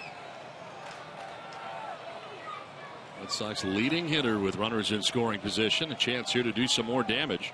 Red Sox now the 2-run advantage, batting here in the top half of the 7th inning. Fooled him that time. 2-2. And how good have the Red Sox been in today's ball game with runners on and 2 outs. Pulled the string on him a little bit. That's a tough pitch to hit. Johnny out front.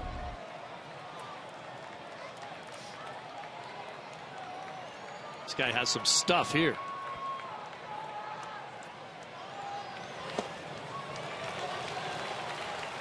.95 on the fastball that time. Full count. 3-2.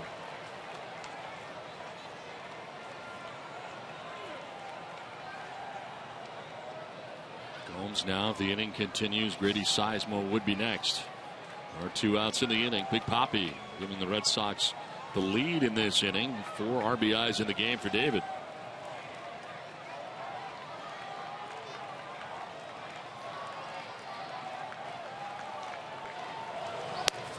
Up and away, and Gomes will walk. That is the 3rd walk given up by Braves pitching here in the 7th inning. Bases reloaded. It just becomes such an easier task as a hitter, and the Red Sox have seen it this entire inning when you're ahead in the count. When it's a 3-1 count, 3-2 count.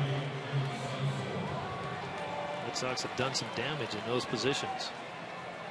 We saw McDowell back on the phone again. Braves are beginning some more action in their pen.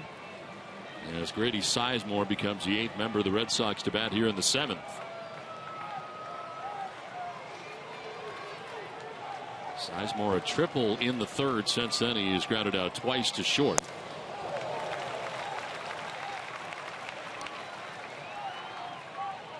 Braves in first place in the National League East, starting the day with a 3-game lead over Miami. 3.5 over Washington. They're 28-21. While the Red Sox coming in with a 10-game losing streak. And at one point trailed in this game 6-1. Now have an 8-6 lead.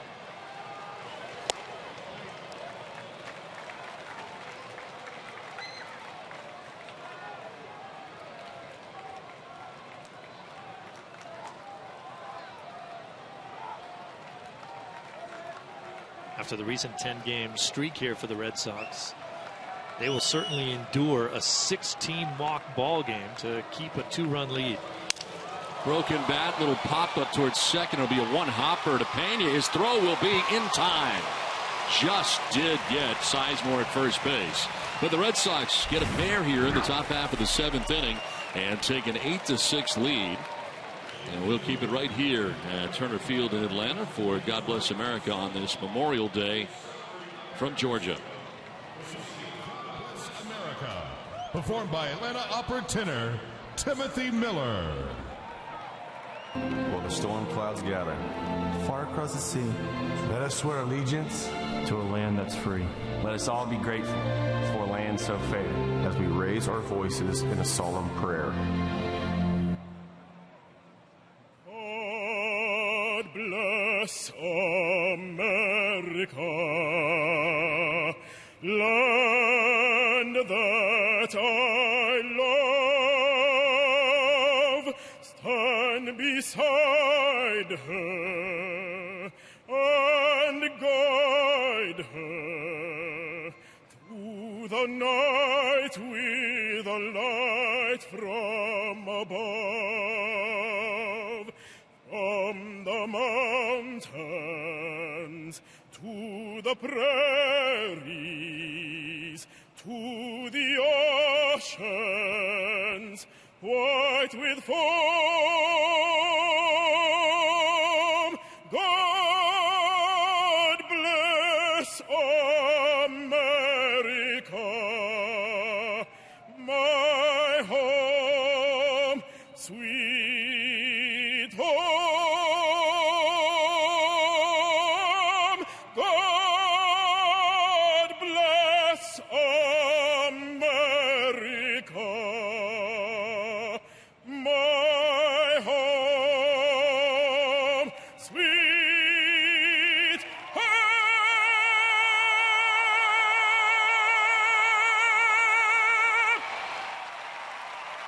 Ladies and gentlemen, boys and girls, the Atlanta Braves invite all of our guests to sing along as we celebrate.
Tom Karen and Jim Rice will have a John Lester, Aaron Harang preview for tomorrow's game, and also check in on an MLB notebook. That's tomorrow at 6 p.m., and it's only on NESN.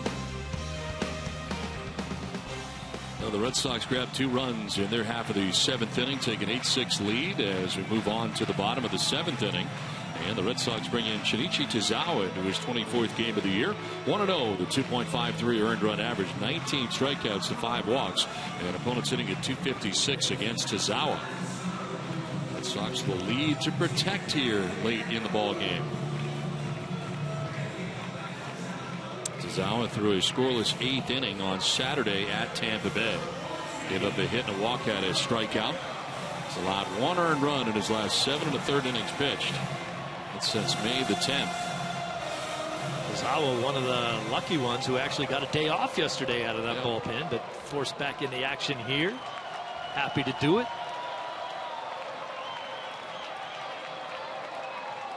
Ramiro Pena to lead it off here for the Braves.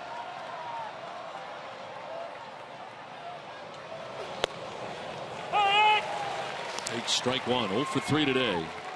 Fly to left, struck out, and grounded out as well.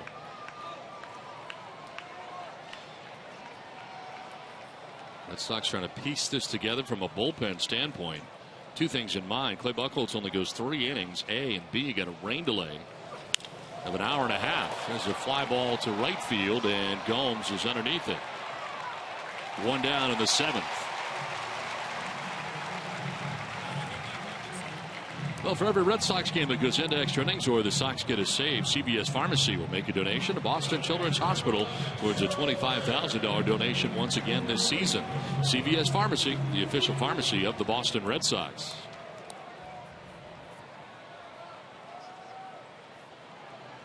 Action in the Red Sox pen. Andrew Miller warming up. And David Carpenter on the other side for Atlanta. Tazawa has out number 1 here the 7th inning. Gerald Laird, the batter, working towards the bottom of this Braves order.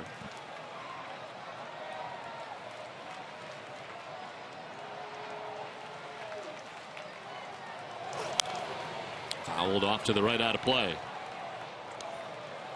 Laird walked in the 2nd, singled in the 3rd, grounded back to the mound in the 4th inning.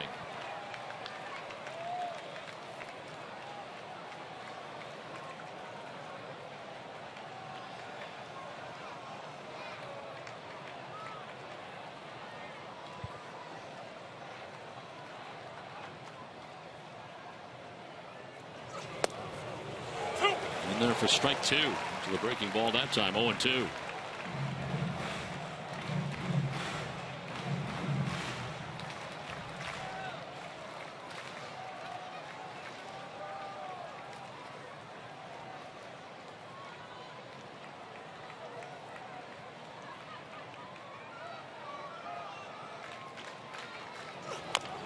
Laird chops it towards 3rd. Holt will play a foul ball. Foul ball. Home plate umpire's call. Yep. John Tompani trying to get the attention of the first base umpire, Bob Davidson, and it is a foul ball. Freddie Gonzalez was going to come on out and argue the call at first base that he thought Laird was safe anyway, but this is clearly a foul ball. You'll watch Holt reach into foul territory and grab it. A lot of people may be looking for the third base umpire to make that call, but that's not the way it's done. Before the ball reaches the third base bag, that is the home plate umpire's call, and he made it. So another chance here for Gerald Laird, down 0-2 in the count.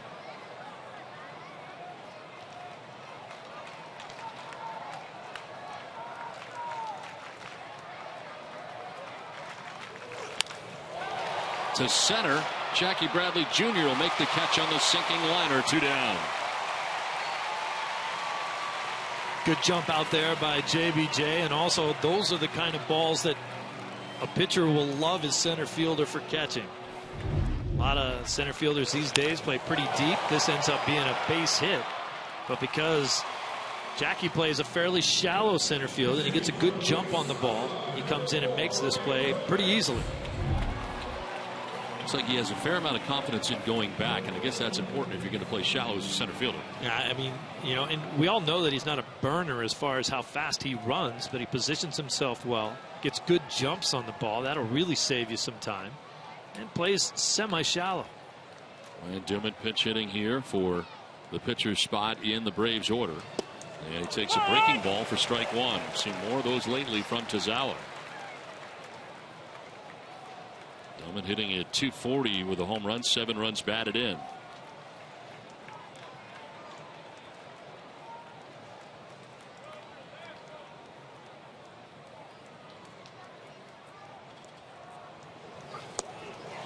Down 0-2. They now have 3 catchers on their roster with Doman coming up here. Nice breaking ball down and in. Doman, that's a hard pitch to hit. Especially when it falls off the table right when you're supposed to be trying to hit it. Evan Gattis now is the regular everyday hitter. He had a couple home runs in yesterday's ball game, not in this one today. Tazawa strikes out Dillman to end the inning, a good 7th. We'll get ready for the 8th. Today, USAA would like to pay special recognition to all of our service members at home and abroad.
today's list. Tweet us at #NESSONList.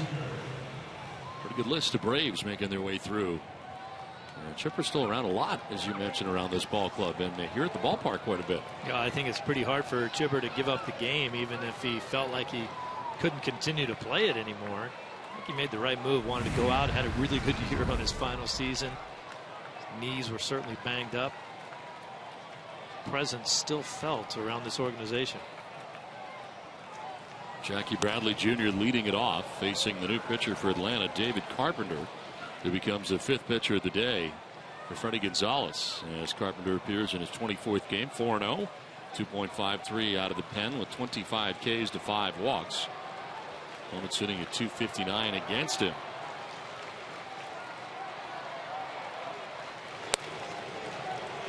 These guys all throw hard out of the pen. 95 there from Carpenter. Yes, they do. Good thing about the way we sit right now with the 8-6 lead, you don't have to face Kimbrel in a situation where he can nail it down, because it's lights out when he comes into a ball game. Fastball again, 1-2. Steady diet of hard stuff for Bradley, usually in on his hands. Pitcher spot scheduled to be next, and Mike Karp has come out on deck. Nice job by Junichi Tozawa. To center, B.J. Upton is back there, and he makes the catch. One out here in the 8th. Had a late break on that ball, but had time to recover. The second time we've seen him have a late break. He might have a little more difficulty picking up the ball in the day game today. Sizemore hit a ball out there early in this ball game that he got a bad jump on, and he turned it into a triple. As a center fielder, what's the toughest ball? The one that is at you to the side as far as depth perception goes, or what do you think? Straight at you, because that is exactly it. You don't have any perception between you and the ball to see where it's going, and that's, you hear guys talk about a high sky. It's kind of the same concept. When there's no clouds in the sky, you can't really tell where the ball's going. You need those clouds to see the difference between where the cloud is and where the ball is. But same thing on a ball hit straight at you. Best thing to do if you're an outfielder, and we actually did see Upton do that, is you freeze for a split second until you know. Don't make a move. Don't go back or don't go in until you know, because you have to retrace those steps, and it's going to take you a lot longer to do that. Karp takes the strike. Pinch hitting here in the 8th.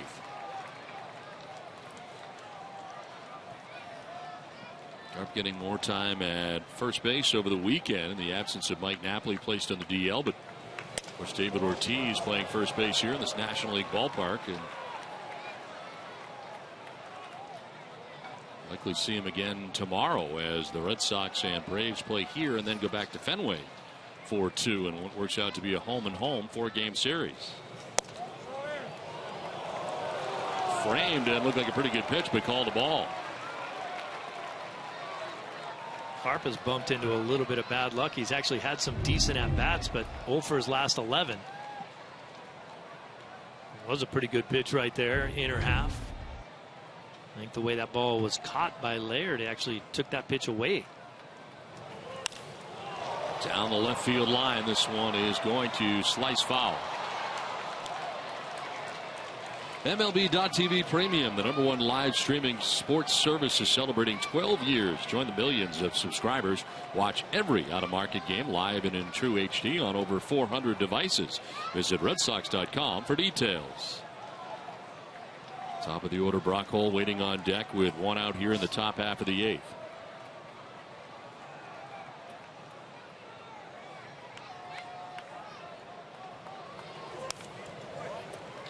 Karp wastes the fastball. See his 7th pitch in this at bat against David Carpenter.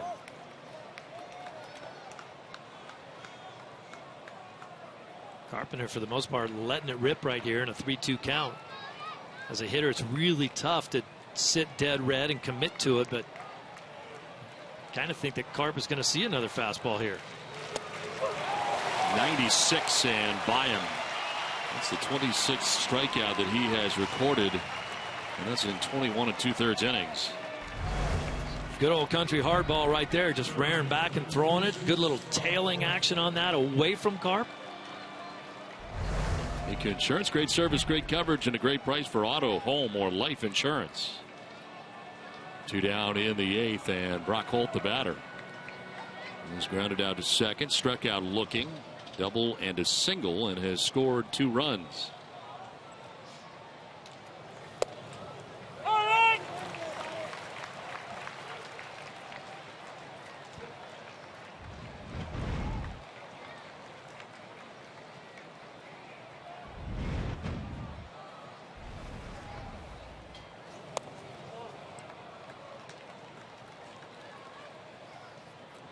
The Red Sox getting 2 runs off Ian Thomas in the 7th inning after the rain delay. And he's on the hook right now for the Braves.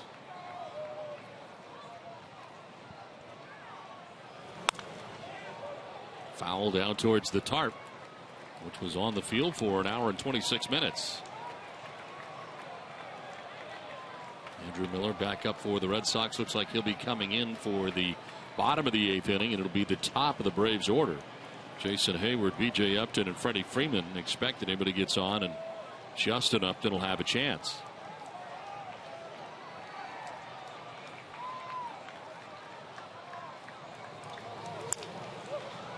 Down the left field line, Justin Upton on the run, but he won't have a play.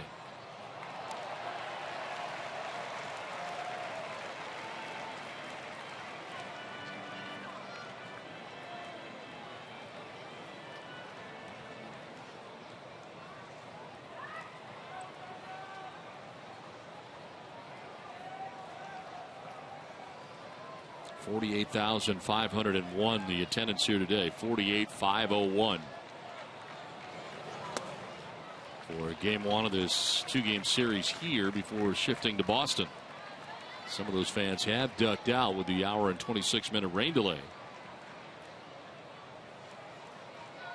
Odd home and home series. Yeah, it's like we're playing basketball or something. Red Sox have a similar setup with the Cincinnati Reds, but they're going there later rather than back to back like this. The Reds have already been to Fenway for the front end of the 2-2. Well, don't look now, but Brock Holt up there being pesky again. Got down in the count quickly, fouling off pitches, seeing pitches, 2-2 count. He just looks good. He looks steady at the plate, confident. Hitting at .328 since his call-up. Late on that, 96-mile-an-hour fastball and strikes out. Sox down in order in the 8th, but enjoy an 8-6 lead from Atlanta.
Red Sox up 8-6 over the Braves, who are taking the plate right now. But, you know, Don and Steve talked a little bit earlier about Turner Field. And, in fact, the Red Sox don't often make it down to Atlanta. But it could be that when they do make it back, it won't be here at all. That's because the Braves announced in January they will be moving 12.5 miles up the road to this right here, their new complex in Cobb County, still considered Atlanta. So much drama and really a lot of shock for Atlanta fans when they found this out. Why? Well, A, because the Braves have played downtown since 1966, and B, this is a stadium that was built less than 20 years ago for the Olympics.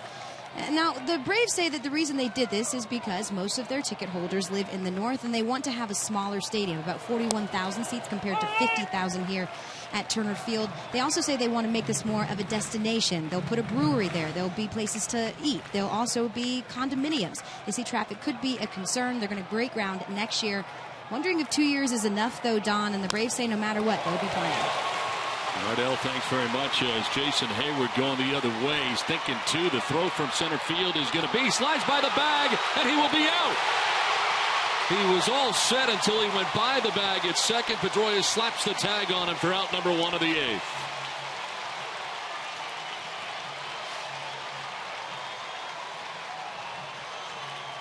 Once again, the positioning of JBJ out there in the outfield. Jackie hustles over to get this ball. He figures he's got a shot at getting someone at second. We talked about Hayward's speed, but he was safe until now. And a good job by Pedroia to stick with this play. Why do guys slide way past the bag?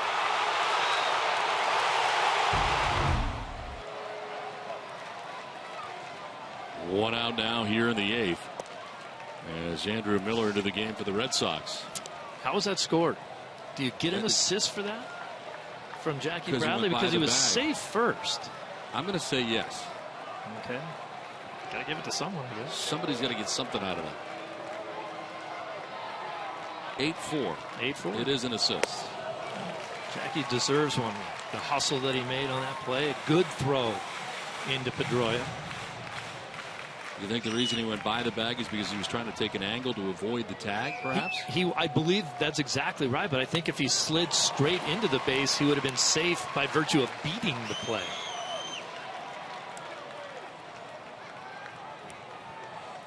Hayward has been on base 4 times today. He walked 3 times. Red Sox handing out some walks today, 9 altogether, 8 for the starter Buchholz and 1 for Mejica. Strike 3 call. B.J. Upton out number 2 of the 8th.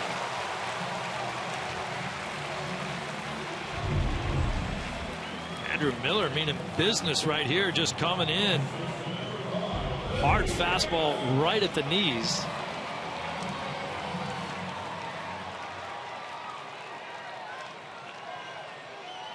Here's Freddie Freeman with 2 down in the 8th inning. 3 walks, fouled out last time up. Miller took the loss for the 2nd straight day on Saturday. At the final out of the 14th, began the 15th before allowing the winning run. And unfortunately for Miller's been charged with each of the last 4 walk-off Red Sox losses. 2 in Minnesota, 2 in Tampa Bay, and back-to-back road trips.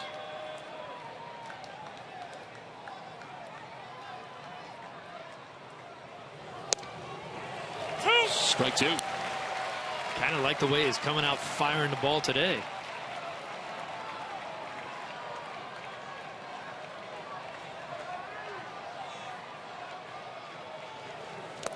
Freeman chases and strikes out. That's the inning. Coming up in the top of the 9th, Bogaerts, Pedroia, and David Ortiz.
To you by your Subaru dealers of New England, Sullivan Tire and Auto Service, the new Scion TC, and by Southwest Airlines.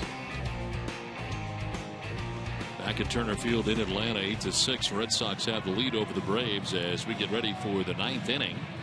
And Atlanta will use their 6th pitcher of the game. David Hale in for his 14th game of the year, 1-0 with a 1.49 earned run average. 19 strikeouts, does have 15 walks, and opponents hitting at .214 against Hale. He's not allowed to run as a reliever in 9 appearances in 13 innings pitched. Joined the bullpen as his turn in the rotation was taken by Mike Minor's return from the disabled list. On here in the top of the 9th inning was Xander Bogaerts leading it off and grounding it foul. Tune in tonight at 10 p.m. for NESN Sports Today, presented by People's United Bank. Adam and Gary will have former Patriot Jermaine Wiggins in studio to talk Pats and sights and sounds of Memorial Day around Major League Baseball. See what know-how can do. In the dirt outside, 1-1 to Xander Bogaerts.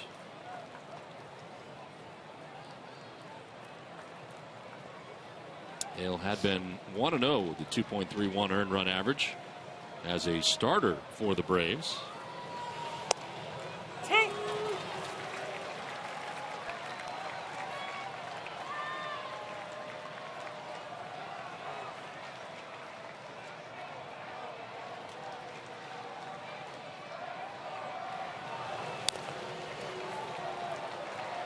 The box score for Xander Bogaerts today, it looks like an 0 for 2, but he also has those 2 walks, scored a couple of runs.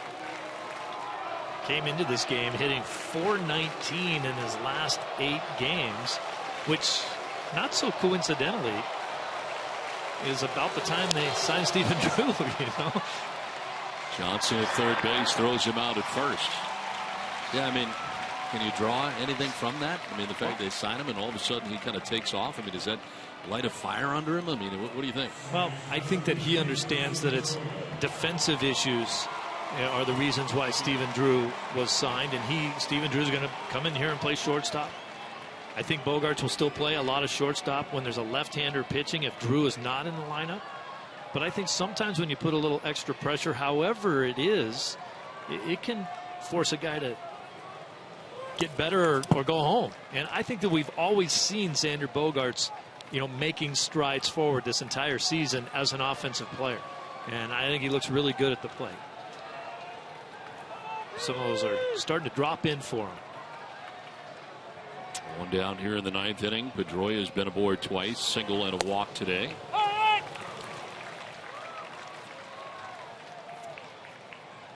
lot of times in spring training, teams will say, our team is pretty much set, or a lot of teams, well, we don't know who's playing anywhere. Competition within the team is usually good for everybody.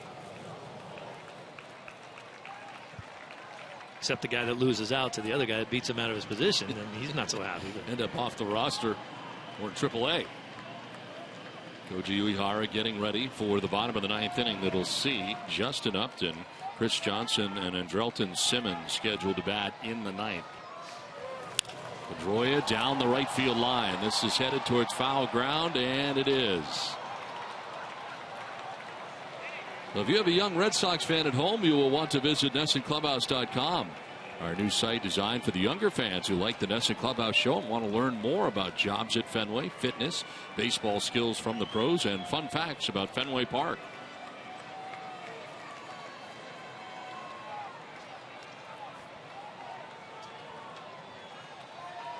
They're ready for a foul ball right now.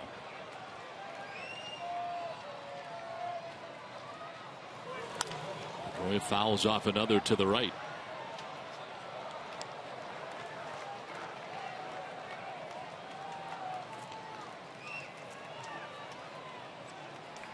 Center fielder B.J. Upton pretty deep out there in right center as he has moved over to right center, and a gap out in left center field for Pedroia.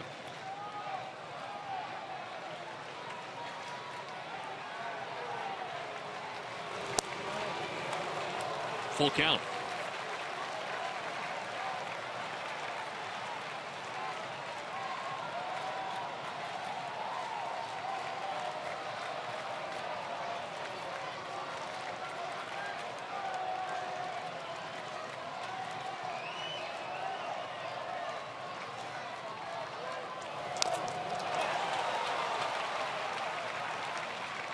If you start to look a little bit ahead to the bottom of the ninth, as you mentioned, the order coming up, kind of going through the middle of the order, generally not a place where you'd think a pinch hitter would be used.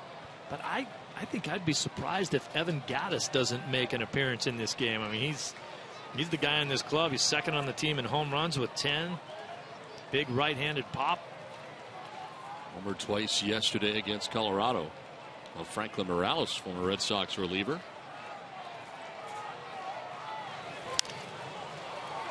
Well, this at bat will see a ninth pitch now for Dustin Pedroia. What a story. Everybody got to know last season with Evan Gattis. Always had tremendous potential. Didn't really want to go to school. Banged around the country living out of his truck for 3 years. Admittedly, basically smoking weed and drinking too much. Ended up in rehab and then decided, maybe I'll go back to college and play pro baseball. 23rd round draft choice. Out of a school that no one's ever heard of in their life. University of Texas, Perryman Basin. And my apologies to all the people that went there, but I sure never heard of it before. They didn't offer me a scholarship.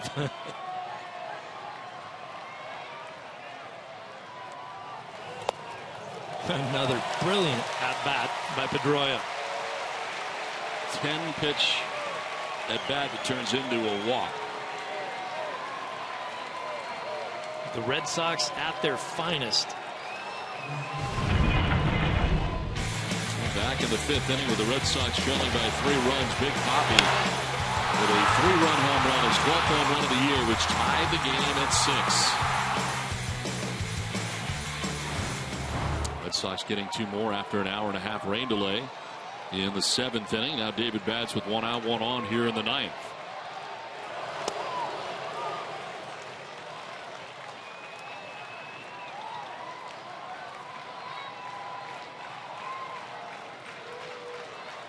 Talked about the short outing for Buchholz and how once again John Farrell had to get into that pen and use almost everybody. But the Braves have had to do the same thing in this ball game. It's going to make for some center field. Back goes B.J. Upton. He's got room. Makes the catch as Pedroia was thinking about tagging up. He bluffed, does not go. 2 down. Makes for some tough decisions for Freddie in tomorrow's game as to who he's going to go to. Aaron Harang getting the start here tomorrow. Matched up against John Lester. Harang started off great. Flirted with a no-hitter earlier in the season, but has come back to earth here a little bit. He's a strikeout guy, Aaron Harang. Likes to throw that high fastball, but sometimes if he doesn't get it up there, people start to launch some long home runs off of him as well. Dustin Pedroia at first base, 2 down. A.J. Pierzynski, the batter. John Lester will go here tomorrow for the Red Sox in the finale of this series.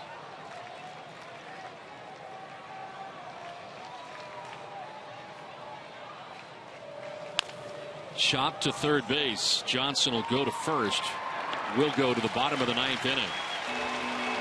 Upton, Johnson, and Simmons coming up.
Right after the game, we'll get you Clay Buchholz's breakdown of his start here today in Atlanta. John Farrell's comments after the game.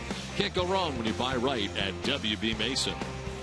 Now back here at Turner Field, Red Sox trying to snap this 10-game losing streak, have an 8-6 lead heading to the bottom of the 9th inning. The closer on for Boston, Koji Uehara, his 20th appearance of the year, 0-1. ERA under 1 at 0.96, 9 for 9 in save opportunities, 29 Ks to just 3 walks. And Uehara dealing with 4, 5, and 6 for the Atlanta Braves here in the bottom of the 9th inning.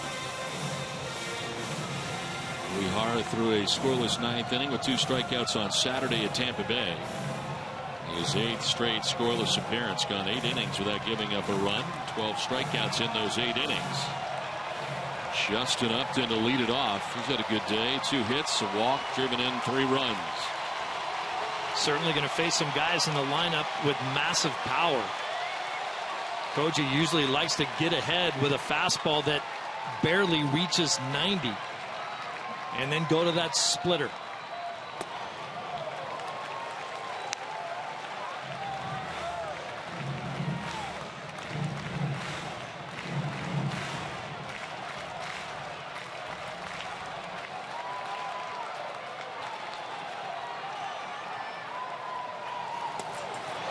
Fastball by him, riding up and in, almost the same spot, 1-1. That's going to be a tough pitch to hit. Look at the late movement, running in on the hands, not sinking, running in on the hands of Upton. Even if you hit that pitch, you basically you're going to get yourself a fistful of bumblebees. Right center field, Jackie Bradley Jr. and Gomes. Gomes calling and catching the first out of the bottom of the 9th. Upton retired.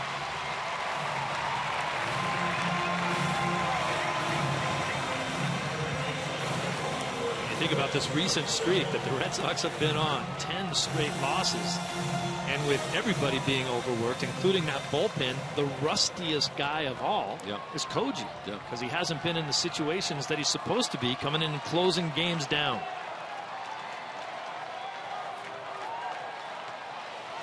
Chris Johnson sprays 1 foul down the right field line out of play. A base hit back in the 3rd inning, a 1-for-4 day for the Braves' 3rd baseman.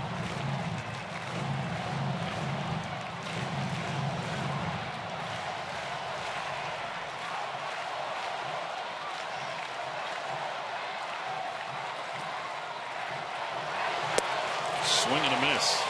0-2. All geared up there for the fastball, and he didn't get it. Might not see another fastball. To left and a base hit. Tying run will come to the plate for the Atlanta Braves. It's not where Koji wanted to leave that. Johnson gets a base hit to left. That was a split that didn't do anything. 80 miles an hour. Stayed right in the middle of the plate.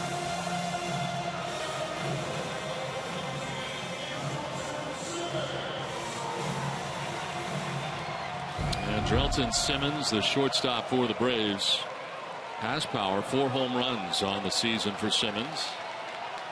Today's been on twice, a walk and a single.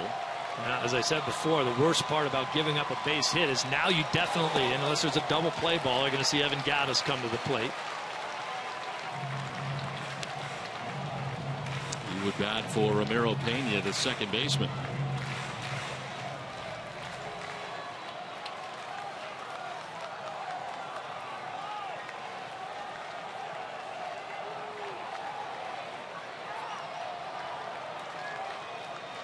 Koji's last save was May 11th.